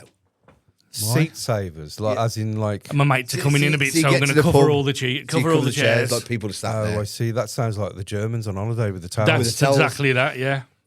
But what a miserable Get up at cow. R5 in the morning and whack a towel down. Why and does go back to that bed. bother her? Well, she might want a seat, and there ain't none, but there's 5 spare because she's got a jacket. But you could be saving them for people. Well, she is, but if they should be there, it's like, can I stand in a car parking space? And sorry, Oh, mates, yeah. I'm saving this for an hour for my mum. Here we go. You can't, can you? Here we go. If your mate's ain't there in the pub and the table's free, sit on the table. I don't No. care if your coat's there. Why? I'll put your coat on the floor. Right. So I want to sit down and have a beer. I'm one for when we've got meals or gatherings. I like to get there. Does it say Early. reserved? Fuck Fuck off then. You like to get there early. Or on time. So most people who get there after me anyway. So why can't I sit at a table that's free? My friends are coming. Save seats for them. Depends how long they're coming for. You know, she might be sat at the bar thinking, or just gone to the bar thinking, I'm only staying He's a for half grumpy an hour. bastard. What's your reckon? I think it's slightly rude, I think, to just expect to be able to go into a pub and then just own a load of seats with nobody sitting in them. Fucking gang up on wine day. Yeah, definitely. I think it is rude. It is rude. Fucking 2 You to know, 1 you're going again. to rock up. What if, so Hannah was it? Hannah's just gone to the bar, Yeah. got herself a drink. There's no seats except for them 5 there. Yeah. What if they're not coming for an hour? Why can't she sit on that seat and have a drink? Why is she going to the bar on her own? Maybe she's looking for love. Or a big length. In I was about Weatherspoons. saying the spoons. Fucking hell. Looking to get Well, spooned in the spoons. Yeah, she's looking for some long brown shoes in the Weatherspoons. You've got it again. You've got it again. 2 Come to on. 1. Yeah, Right, so, stop in the bin. hogging the chairs. Tom from Telford. Couples who say we're pregnant. What? No, mate, she's pregnant. You're just along for the snacks. I've never. Have you ever heard we're pregnant? Yeah, Only, I've heard the term. only simps do that kind of nonsense. I've never ever heard someone say we're Oh, you pregnant. never heard that? Yeah. No, we're That's what- we're that- having a baby. We're from Warsaw. That's that's when- hers babbied up. Ah! Hers babbied up. That's how we term it. Brian, the dad. That's when the woman's wearing the trousers in the relationship. Yeah. You see. Have you We're- ever heard that? we're We're pregnant. pregnant. You get blokes that are so excited about it. Do you know what I mean? And you know, Yeah, we're having a baby. Yeah, we're but having a baby. we're Not pregnant. we're No, I've heard pregnant. that loads of times, man. We're pregnant. I've never heard that in my life. This geezer ain't lived. Every time I put people right in and put something in, I've never done that. Never. He's 'Cause never I'm seen- not- 'cause Have you ever seen a dog in a pram? Yeah, Thank you. There you go. Fuck off. I've got a picture of this woman in town. She's walking around. She's got like 3 chihuahuas in this pram. Right, you're saying I'm not lived. No, I don't surround myself with fucking idiots. I don't. It's what I see when I'm out. Because you're driving. Yeah. But yeah, he didn't believe me. There was dog Oh, prams. yeah, he no, started I've seen it. Googling it Yeah, on the I show. fucking know. He was on the show. He started Googling it and he's like, fucking prams? I know, Strollers? yeah. Strollers? Fucking, yeah. Surrogate babies, really, aren't they, when they do that, isn't it? Yeah, So, it's bizarre, It's a mate. bit much, don't you think? Bizarre. weird. What we're saying then, you're not allowed to say we're pregnant. I've never heard it, so I don't know. There's 2 against 1 again then by the looks of it. Well, no, I look, each to the road. If you want to be a lame ass simp who says we're pregnant, that's your shout. Do you know what I mean? Like, Yeah, But do you think them people need to fucking get in the bin? we're not pregnant now, are we? You misses. yeah. To be fair, it's binnable. Yeah. It's not a keeper, is it? No. We could do without it. Oh, you'll like this one, mine. Carla from Warsaw. People who put live, love, laugh signs in their house. If you need instructions on how to exist, you've already failed. Fucking, you've got this shit all in your Fucking house, like definitely Katie, ain't. family and shit. Welcome. No. And family, you know, there's definitely, you can ask her, I'd have put it in the fucking bin. But yeah, Bollocks. what do you reckon? Idiots. I can't be doing all that fucking shit on walls. Yeah. So all like cheesy quotes. that are, Yeah. You know, like Yeah. philosophical cheesy quotes about Home is where how the to- heart is. how to be a Most better, people- better person. Most people from Warsaw have got too many snakes on the wall. Just me and the kids from now on. Yeah. Yeah, I agree to put that one in the bin. In the bin? I'm Gus? not. Yeah, sentimental, crappy quotes. Yeah. Pretending that your life's better than it actually is, isn't Yeah, it? really. That's one way to put it. yeah, definitely. Right, one more from the listeners. Dean from West Brom. Another way. Didn't Dean from West Brom last week as well? He must have written No, you again. had Dino. You've had 2 Deans today from West Brom. We had 2 Deans last week as well. One from Dino Cov. and Dean. Right. Is it the same dude? Check the emails. Don't know. Do you look at the email addresses or just the name? Nah, just have a look at what comes in. Right, people who say not being funny and then say something nasty, just own it, your weapon. So you know the people when they're telling no. stories. I ain't That's- being funny, but Yeah, but that's a British thing, you see. That's a real British thing. That it is. Like, it's like, with the greatest of respect, mate. Yeah. You know when insults come in, you don't mean it With the greatest respect, insults you come- are a bellend. But I saw a funny reel about it. This American guy was going on about it, saying, you know, you British people, you don't mean what you say. We don't do I we? was like, it's true. It's like, you know, I'll pop by. That means you're definitely not coming. see you later. We're not going to see you for a week. With the greatest of respect, mate. So I think that's allowed to me because that's a British thing. I ain't being funny, mate. think- you know what I mean? It's think- like it's a You and Mickey may have to agree to disagree on this one. No, because I hate that term as well. That was mine one a couple of weeks ago. People who say we'll agree to disagree. disagree. Fuck off. I don't want to agree to disagree. I want to argue until I'm right. I'll get that because also the term, not being funny, but he's not always nasty. Dean thinks it is. No, it's not. But we are. I think we're quite polite by nature, Brits. Do you know what I Brits mean? are, yeah. Yeah. So we tend to be, hide what Try we're and really break trying it to down, say, don't we? and be polite about being horrible. So Yeah. No. So, that one's not going in. Sorry, Dean. Not in the bin this one, mate. that's a keeper. Here we Right. go. This is fucking Mickey's next, I bet you. This is mine now. He What are you moaning moans for? over the most irrelevant fucking cyclists. Have you got any, Gus, before we go to mine? What's moans? No, Yeah, the people who want in the anything bin. you'd want to put in the bin? Feminism. Oi! He's gone in. Go on, do you want to elaborate? I was not expecting or prepared for that. Do you want to elaborate? hell. Oh no, I'll probably get shot if I elaborate on that. No, I don't know. That it's a big subject, isn't it? Really, it's a huge subject, isn't it? It But is. It's like It's never ending. These can be forever. I don't know. It's like I don't get it. I don't. Well, no, because Bring things back are, the things family are kind home, of man. broken down a little bit now. Now we've got a load of lonely middle-aged women with cats, Yeah. no partners, Who don't rely on men. who've got money, Yeah, they got money, but no one to share it with. kind of thing. And they moan. They know. go on about, I'm independent. I don't need a man I for don't this. need I don't no need man a in man my for this. life. But It's like a man built the car you drove, the TV you're watching, the sofa you're sitting on, the reason you the don't road need, you're on. the reason you don't need a man is because we've provided it all for you. Yeah. I am not getting involved in this. Why not? Right. I'm one of fucking 5 kids and I'm the only boy. Yeah. I've got there 4 you go. sisters. Oh, I've got blimey, 2 right. daughters. I'm surrounded by women. So No. You two can cuss this one. I agree. Modern day feminism. Yeah. It It should go in the bin. Leads you back to Bonnie Blue. You Yeah. asked for it. Yeah. Leads you back to Bonnie Blue. Yeah. What he's referencing there is I watched Andrew Tate interview recently, Oh yeah, and they had Bonnie Blue on there with him. right. And the guy asked him, "What do you think of feminism?" And Rob Bonnie Moore- Blue, Rob Moore, wasn't Moore had him on, didn't he? Yeah.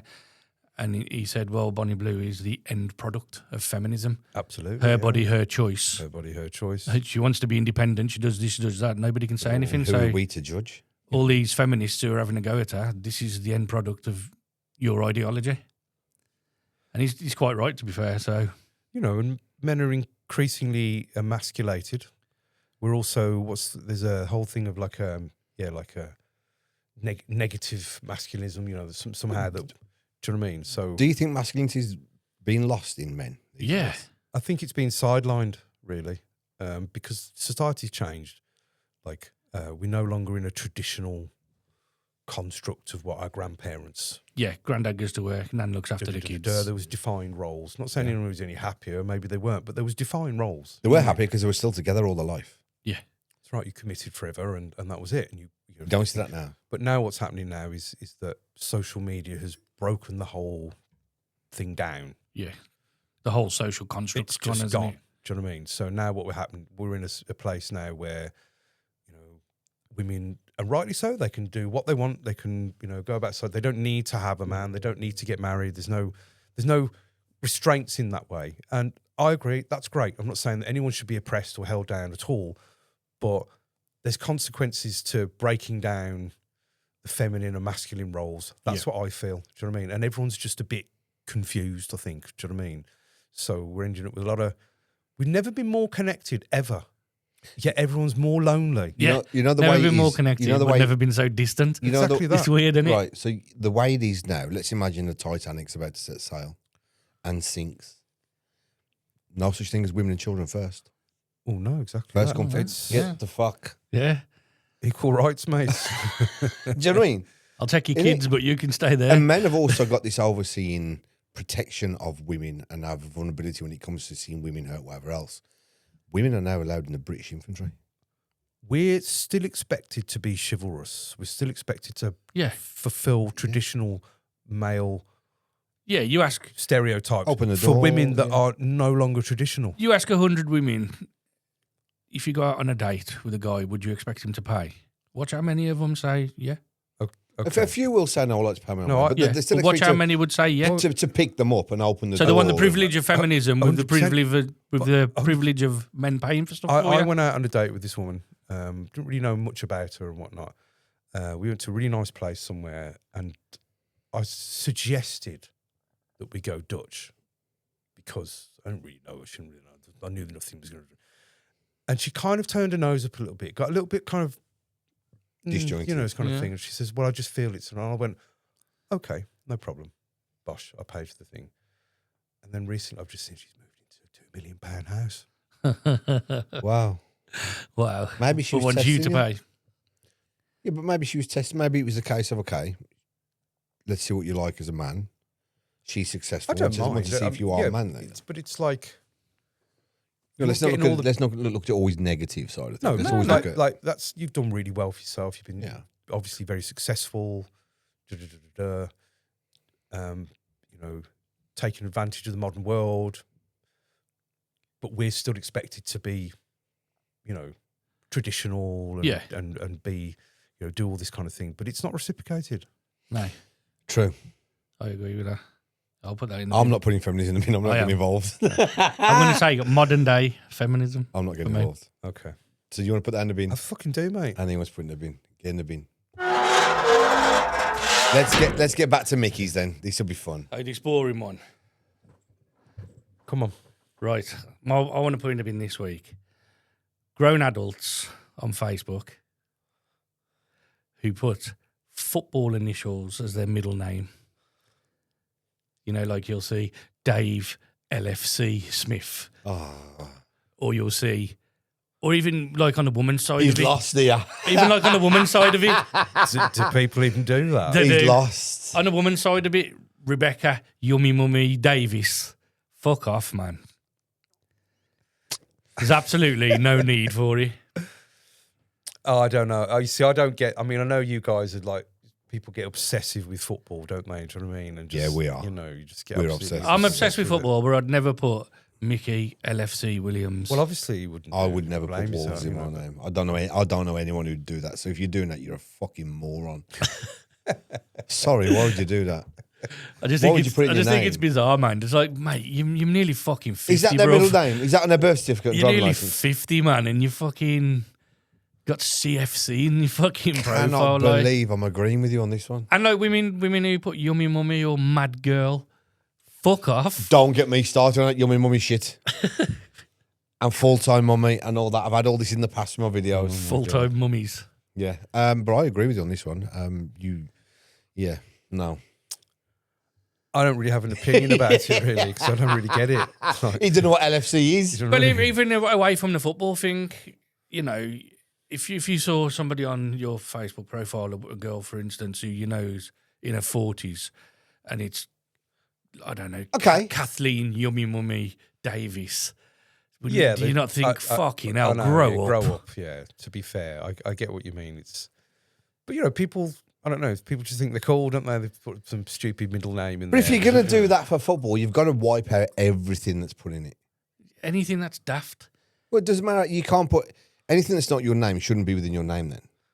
So you couldn't have Mickey Base Dominators Yeah, Williams. yeah, why not? Do you know what I mean? You couldn't have But they're just daft, some of Angus. them. B15 Project Campbell. Angus the Project. What about The football initial ones are the ones Yeah, that what wind about- me up the most. Though. Yeah, no, Norris the Boss Windross. Yeah, he's the boss, though, isn't he? But it's quite a common thing, isn't it? People try and, do you know what I mean? Yeah, but that's like his stage name. Mm. You know, fucking Dave shit on the Villa fucking Pennington isn't his fucking name, is it? And he's not using it for anything other than Shit. some Feel like stupid all the time, fucking SOTV. I'm thinking, fuck, grow up. grow up, man. It's like when Blues play Villa and everyone hates each other online, but on Monday they're all best mates at work. Yeah. Like, grow up, man. You fucking best mates. Let's not go down that path. I agree. we'll bore- I agree. bore I agree. Gussy to death. I agree to put it in the bin. Let's move on because he's like, what the fuck are you talking about? Go on then. I got one more for me. parents who give their kids really fucking stupid names.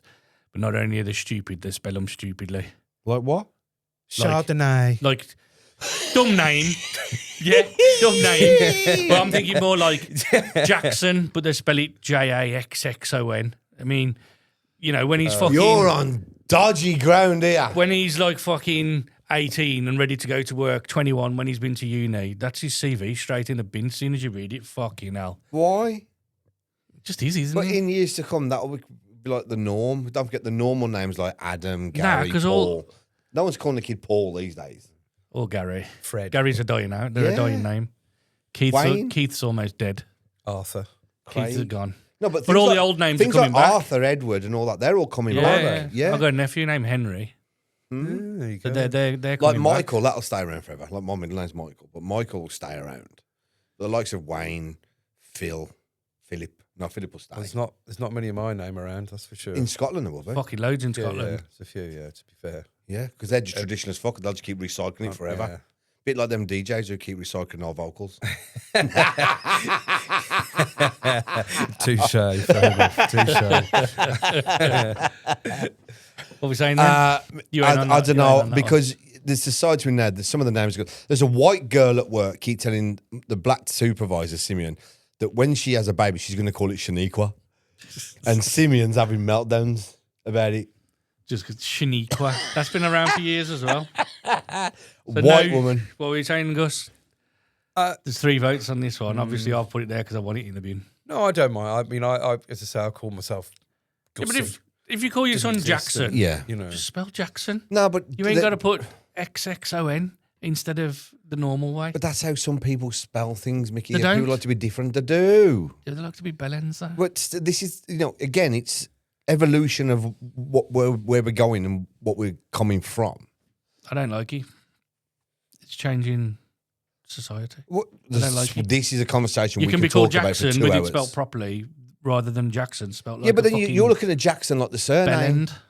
No, I'm looking at Jackson as a first name. Jaxon. That's how you can spell it.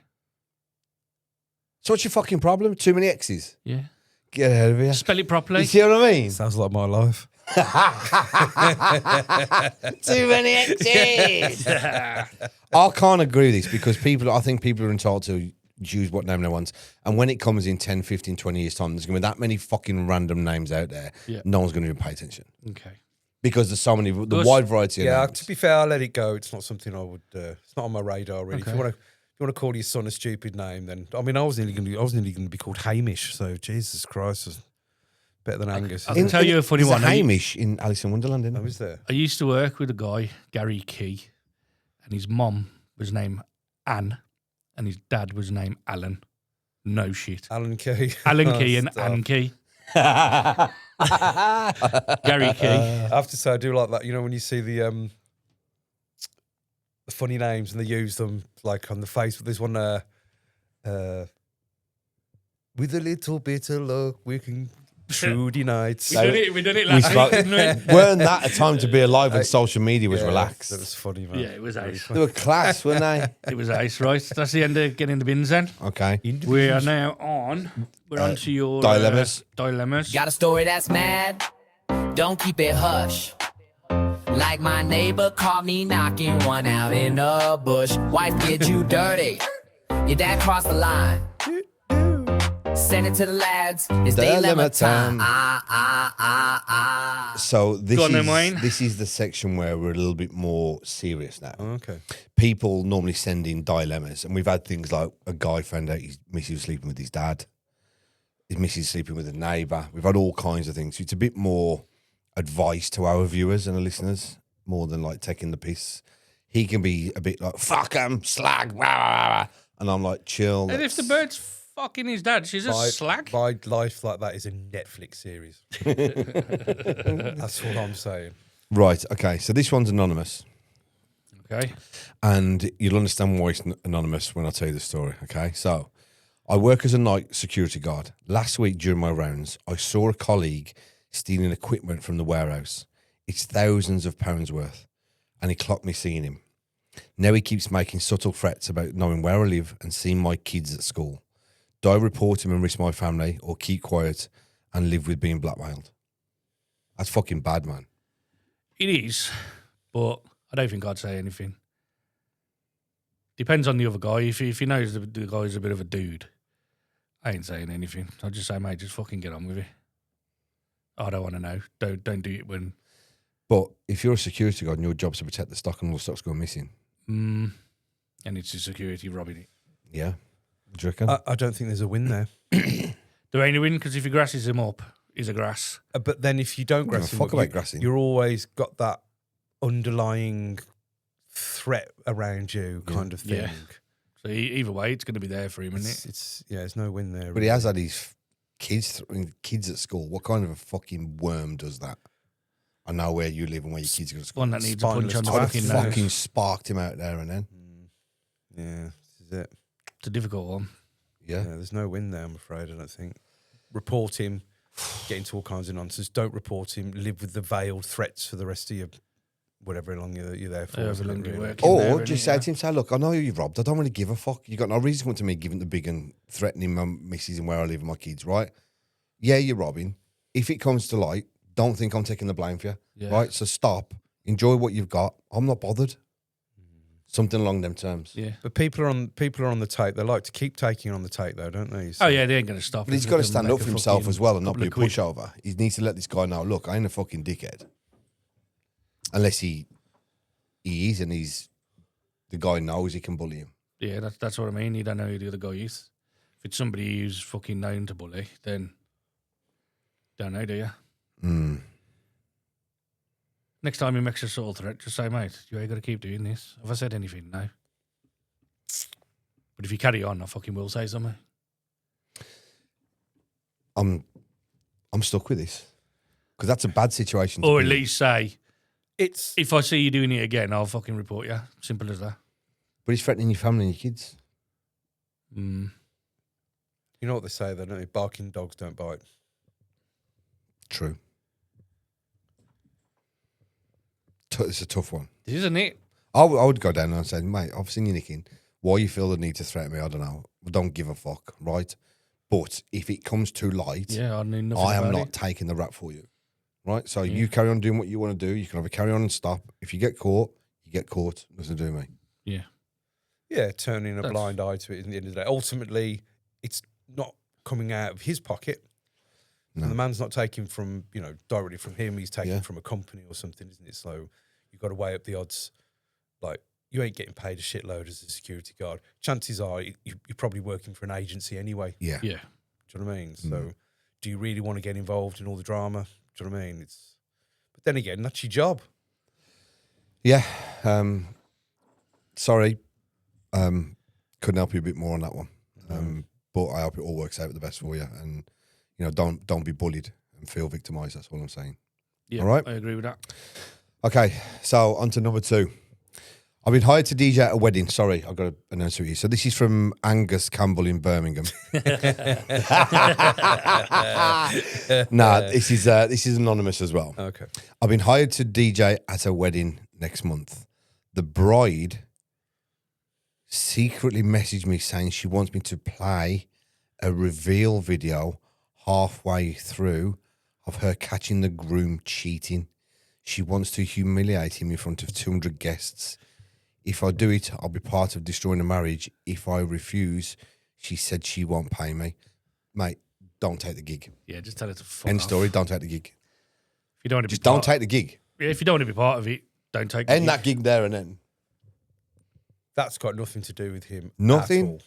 Don't take the gig. If you've got some grievance, you're going to stitch up your... Cheating. And it could go bad on his rep as well. Yeah. Oh, did you hear about that DJ, what he did at that wedding? Yeah, no, that's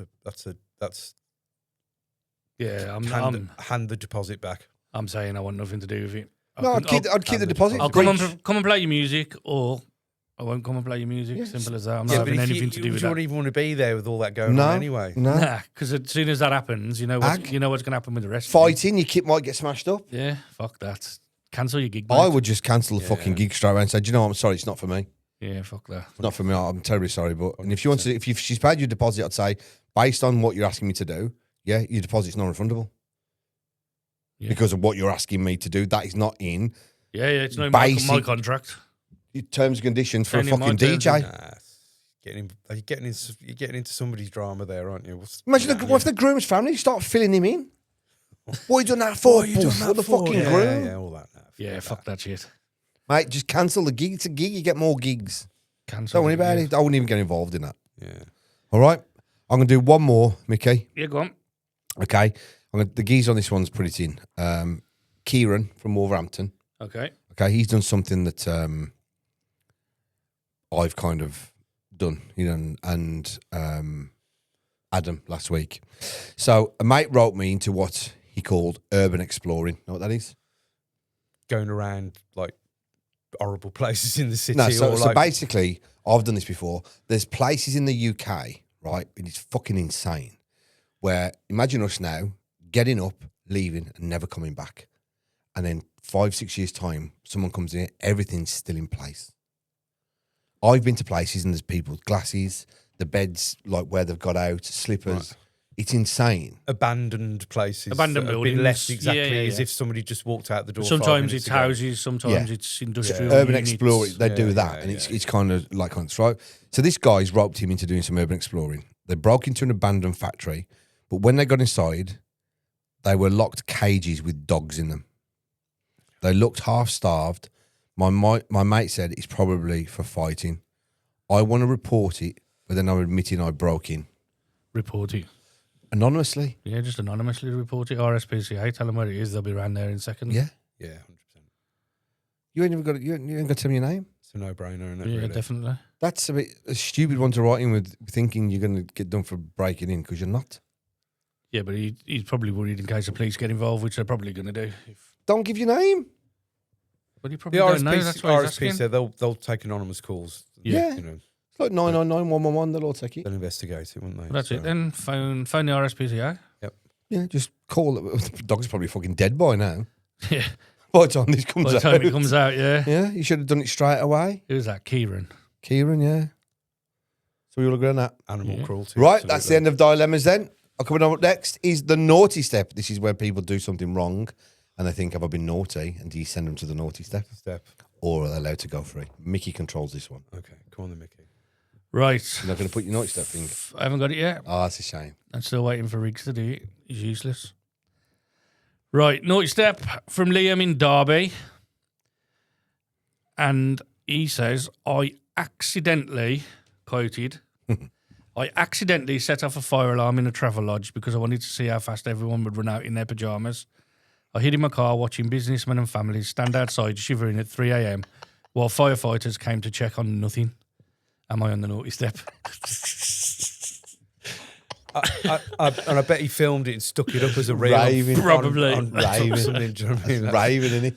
That's a pretty naughty prank, that, isn't it? It's funny. Jesus It's Christ. naughty, but it's funny. We had one week, and some girl had beef with her cousin in Australia. Said she was full of herself, and the nan died. So instead of flying back, the Australian girl said, stream it live. And she thought, fuck you. She sent a link that didn't work, then sent screenshots. It's working fine for everybody else. Oh,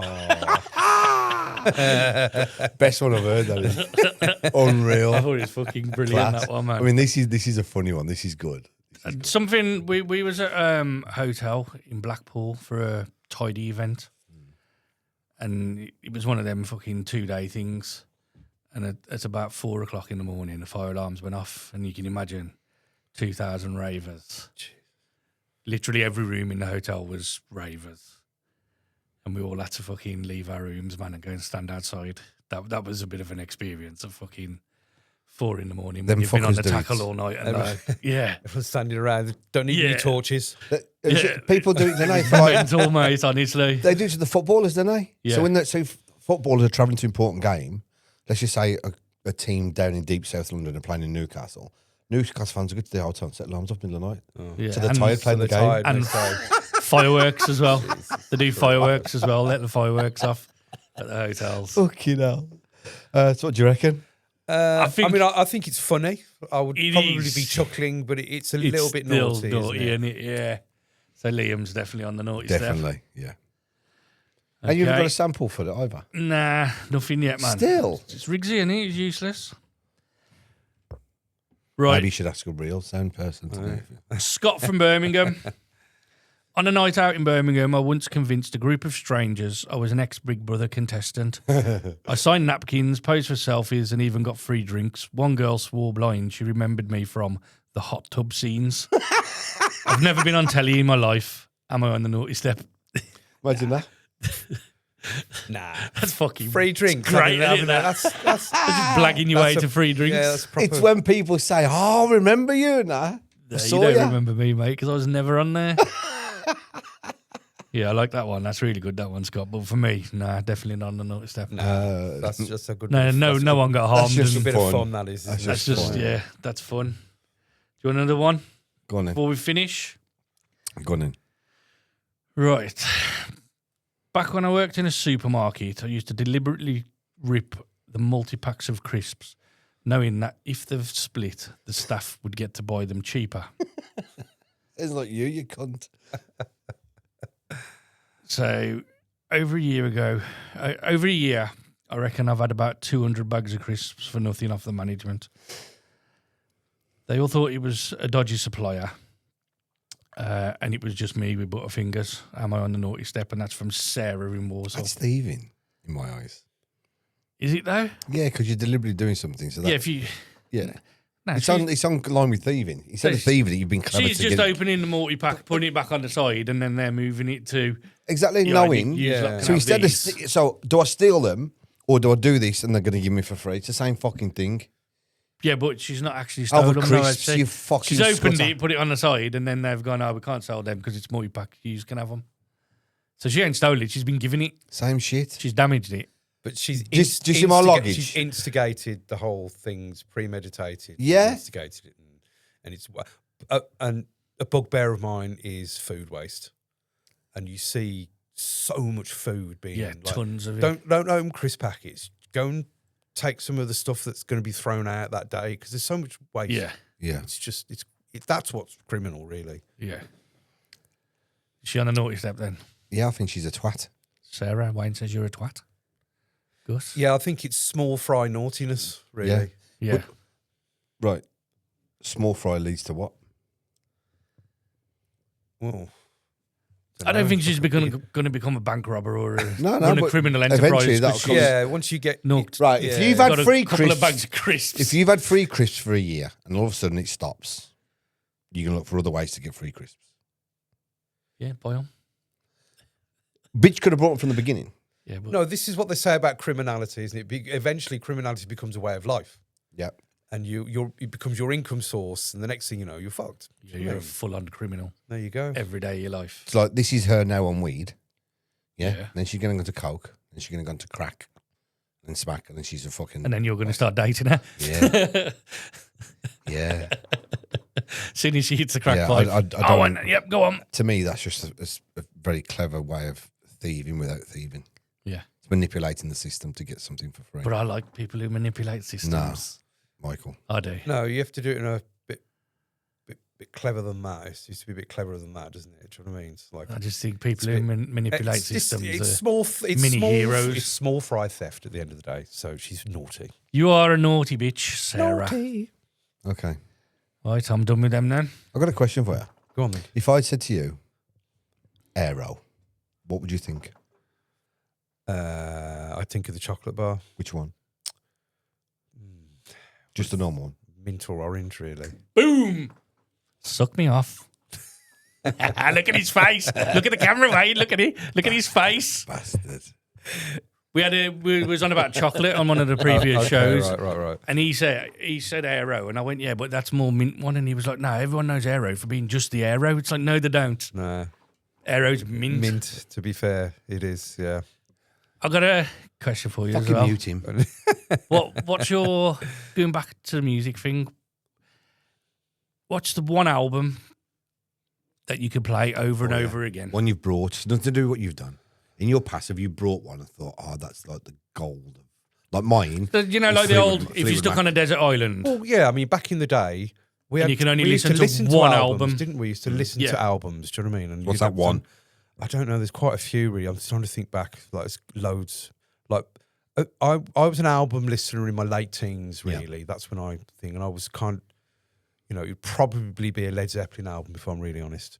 Okay. It'd either be Led Zeppelin 3 or it'd be Led Zeppelin 4 or it would be, see, I'm digging deep into my memory now. I can't even remember his name. John, something Solid Air. It's an album called Solid Air, which is a brilliant, brilliant album. But yeah, I could, you know, there's some stuff that just, you know, but albums were made to be listened to over and over again, weren't they? The depth of musicality in a great album stays with you for the rest of your life. Sabbath albums are There you go. Planet Do you know what mine Caravan. was? Mine on vinyl. Fleetwood Mac, Tango in the Night. Yeah, or Rumours is the other one as well, isn't it? I like Rumours, but I There think just isn't it was a bad too song much- on that it was- album. it was to me, it was too dark because of Stevie. Yeah. Rumours, where Tango in the Night was more uplifting stuff. That's when they brought like Everywhere and Little Lies and Big Love and all that was coming out then. Yeah. Rumours was good and it was incredible what made them, but it was very, very dark with Stevie. Yeah, they're all writing songs about each other, weren't they? And they never knew. I know. They never knew. They thought, that's a good song. It's not her talking about him, Yeah, him it's about talking you. about her, talking about him. No Do you way. know that? Nah. So Stevie Nicks was with Lindsay, Yeah. yeah, and then Chrissy and what was his name? John were married. Okay. And at the time of the band, they were all breaking up, and Chrissy was with the They're having affairs with each other. Each other. There's all kinds And, of stuff. and going Stevie on, went with yeah. Mick, the drummer, Really, and really Mick's sordid. wife at home went with Mick's mate. Yeah, it's all No really way. And they all terrible. started writing songs about Each you know, other. big love and fucking Yeah, looking yeah. out for love. And Steve was writing about him. He was writing about her. That's right. And none of them knew. Wow. And all these songs fucking blew up. And then they just says, yeah, I wrote that about him. She went, oh, well, I wrote that about... And You see, the all best- just crazy. Songwriting, the best songs come from songwriters when their life is in turmoil, Yeah. right? Because it's really hard to write a happy song. Comes from here, doesn't he? From the heart, isn't It's it? hard to write a happy song. Nobody wants to hear how fucking happy you are. It's like the news. Do you know what I mean? They don't want to hear it. They want to know that your life's As shit as everyone else's. and then they can relate to it. Yeah. It's like, oh, I'm doing really well. I've got loads of money. Got a beautiful thing, and it's like nobody Everyone's cares. like, mate. yeah, no Do one you know gives what I a mean? shit about that, do they? So yeah, the you know, like Taylor Swift, isn't it, and Adele, they've written all their best stuff in breakup land. Yeah. being termed. Adele must know. have had 4 boyfriends and 4 smash albums. Well, that's it, isn't it? Yeah. You should do another one. Sunglasses indoors, Wayne. No. No. You just fucked my question up to him. You look like Pitch Frame. And But you've just fucked up. I've put him on purpose to say, what do you think of people who wear sunglasses indoors? I wear sunglasses at gigs and stuff. I will do, not all but the time. is that but as a gig while you're DJing, would you go in the fucking crowd? Guilty as charged. Would you walk around? So You if you let me wear these down. now and you walk around, and would you walk around Morrison's with them still on? Would you take them up on your head? Sometimes I just put them on and don't think about it. Like, well, I am wherever I am. Do you know what I mean? Just Yeah, you've just got don't really care. on his fucking ranking there. you're only doing this because he got you on the Mint Aero. Yeah, I you know, tried to yeah. find Fuck something you, else. yeah, we're dying. Dickhead. I'm picking. Dickhead. Bastard. Right, Gus, where can our viewers find you on socials? Just look for B15 on anything. Stick B15 into Instagram, stick it into Facebook, stick it into TikTok. all that malarkey. They can also catch me DJing live Wednesdays and Sundays, 7 till 9, every Wednesday and Sunday evening, doing TikTok lives. Okay. Come and join in. Come and say hello. Leave me a comment. Tell me if my music's crap or B15 not. Project on TikTok. Yeah, B15 Project. And I always play my new exclusive stuff that nobody's heard, and it's always lovely to get an opinion from people. Okay, sound. Could I ask one question real quickly? We've not asked. Go on. Where did B15 Project come from? So, me and my mate there, sitting there, Why did we ask that? like, and we just, you know, we started to make music, we're starting to get this garage thing, and we're sitting there, and we are in Edgbaston, we're behind Broad Street in Edgbaston. Yeah. And we go, what should we call this? I was like, I don't know. He says, well, where's this again? It's Edgbaston, isn't it? code. B15. He went, B15 Project. And I went, okay, that'll do. Simple postcode and the projects that we're doing. Do you know why Project. I never thought to ask? Because I already knew. Oh, you would, wouldn't you? Oh, And, friends. you know, that was Yeah, before the, Tempest, we used before to the have a- postcode wars and all that. It was well We used to have a before all that, do you know? record label called B1, didn't we? From Tempest. There you go. Okay, right. A1 I want to Records. say massive thank you to Gussy for coming on. It's been an My absolute pleasure, guys. It's been a real good. Apologies for starting off with UB40. No, it's but, fine. I'm used to it, mate. Don't worry. It's not your fault. But It's the way it is. What I was trying to get with UB40 was with them and how you kind of didn't want to go down that path, and how you found your own path. I did not. find my. That's own path. why we kind of done that. Yeah. The one thing I'm glad about is we didn't introduce him as Gussy Campbell, Ali's cousin. Literally, Right. no, That'd literally. have been a have great you, start. you know, So once have we- you met Ali Campbell's cousin? That's like, Once this is done and he's gone, we'll just edit a bit at the start. Yeah, and we'll I'll put say, it- we'll put it good in. evening, good afternoon, welcome to this. Today we have Ali Campbell's cousin on.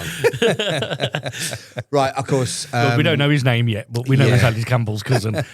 Don't forget you can hit us up on all the socials then. Of course, we're on Instagram, TikTok, Facebook and YouTube, The Ranting and Raving Pod. And of course, you can send our emails at therantingravingpod@gmail.com. Well done, Wayne. You can contact Mickey directly via his Facebook as well, Mickey Williams, aka Base No, you Dominators. can't. I won't answer you. Or you can come through to me on either my Facebook, my Instagram, or my TikTok. All And he won't answer you either. You know what? We'll do it, okay? Again, massive thank you to Gussy for coming on. Real honour to have you. As we've heard, Birmingham crew, big part of my baseline speed gauge era. Loving that tune. Put us on the map. Put Birmingham map. Put Birmingham DJs like me. Let's go, let's go, let's go. So I want to thank him for that. I might play it tonight in Wolverhampton. Oh, they don't like that, you know. They don't like it in Wolverhampton when you play that. I played at Starworks at a base, and they're like, "What the fuck? We're in a fucking Brummie." I'm like, "Yeah, there's a tune in it." love it. Good stuff. Well, you know, I'm going to log on to some of your TikTok lives. So that'd be lovely, man. keep your eye out for yeah, me. man. Give me a shout. Definitely. And obviously, Good. good luck with everything you're doing in the Thank you, future. man. One more thing for you to plug, Wayne. Become a fucking Patreon. Oh You yeah, type motherfuckers. yeah. So we're still trying to build our Patreon. We are doing Patreon shows. We are offering free mixes.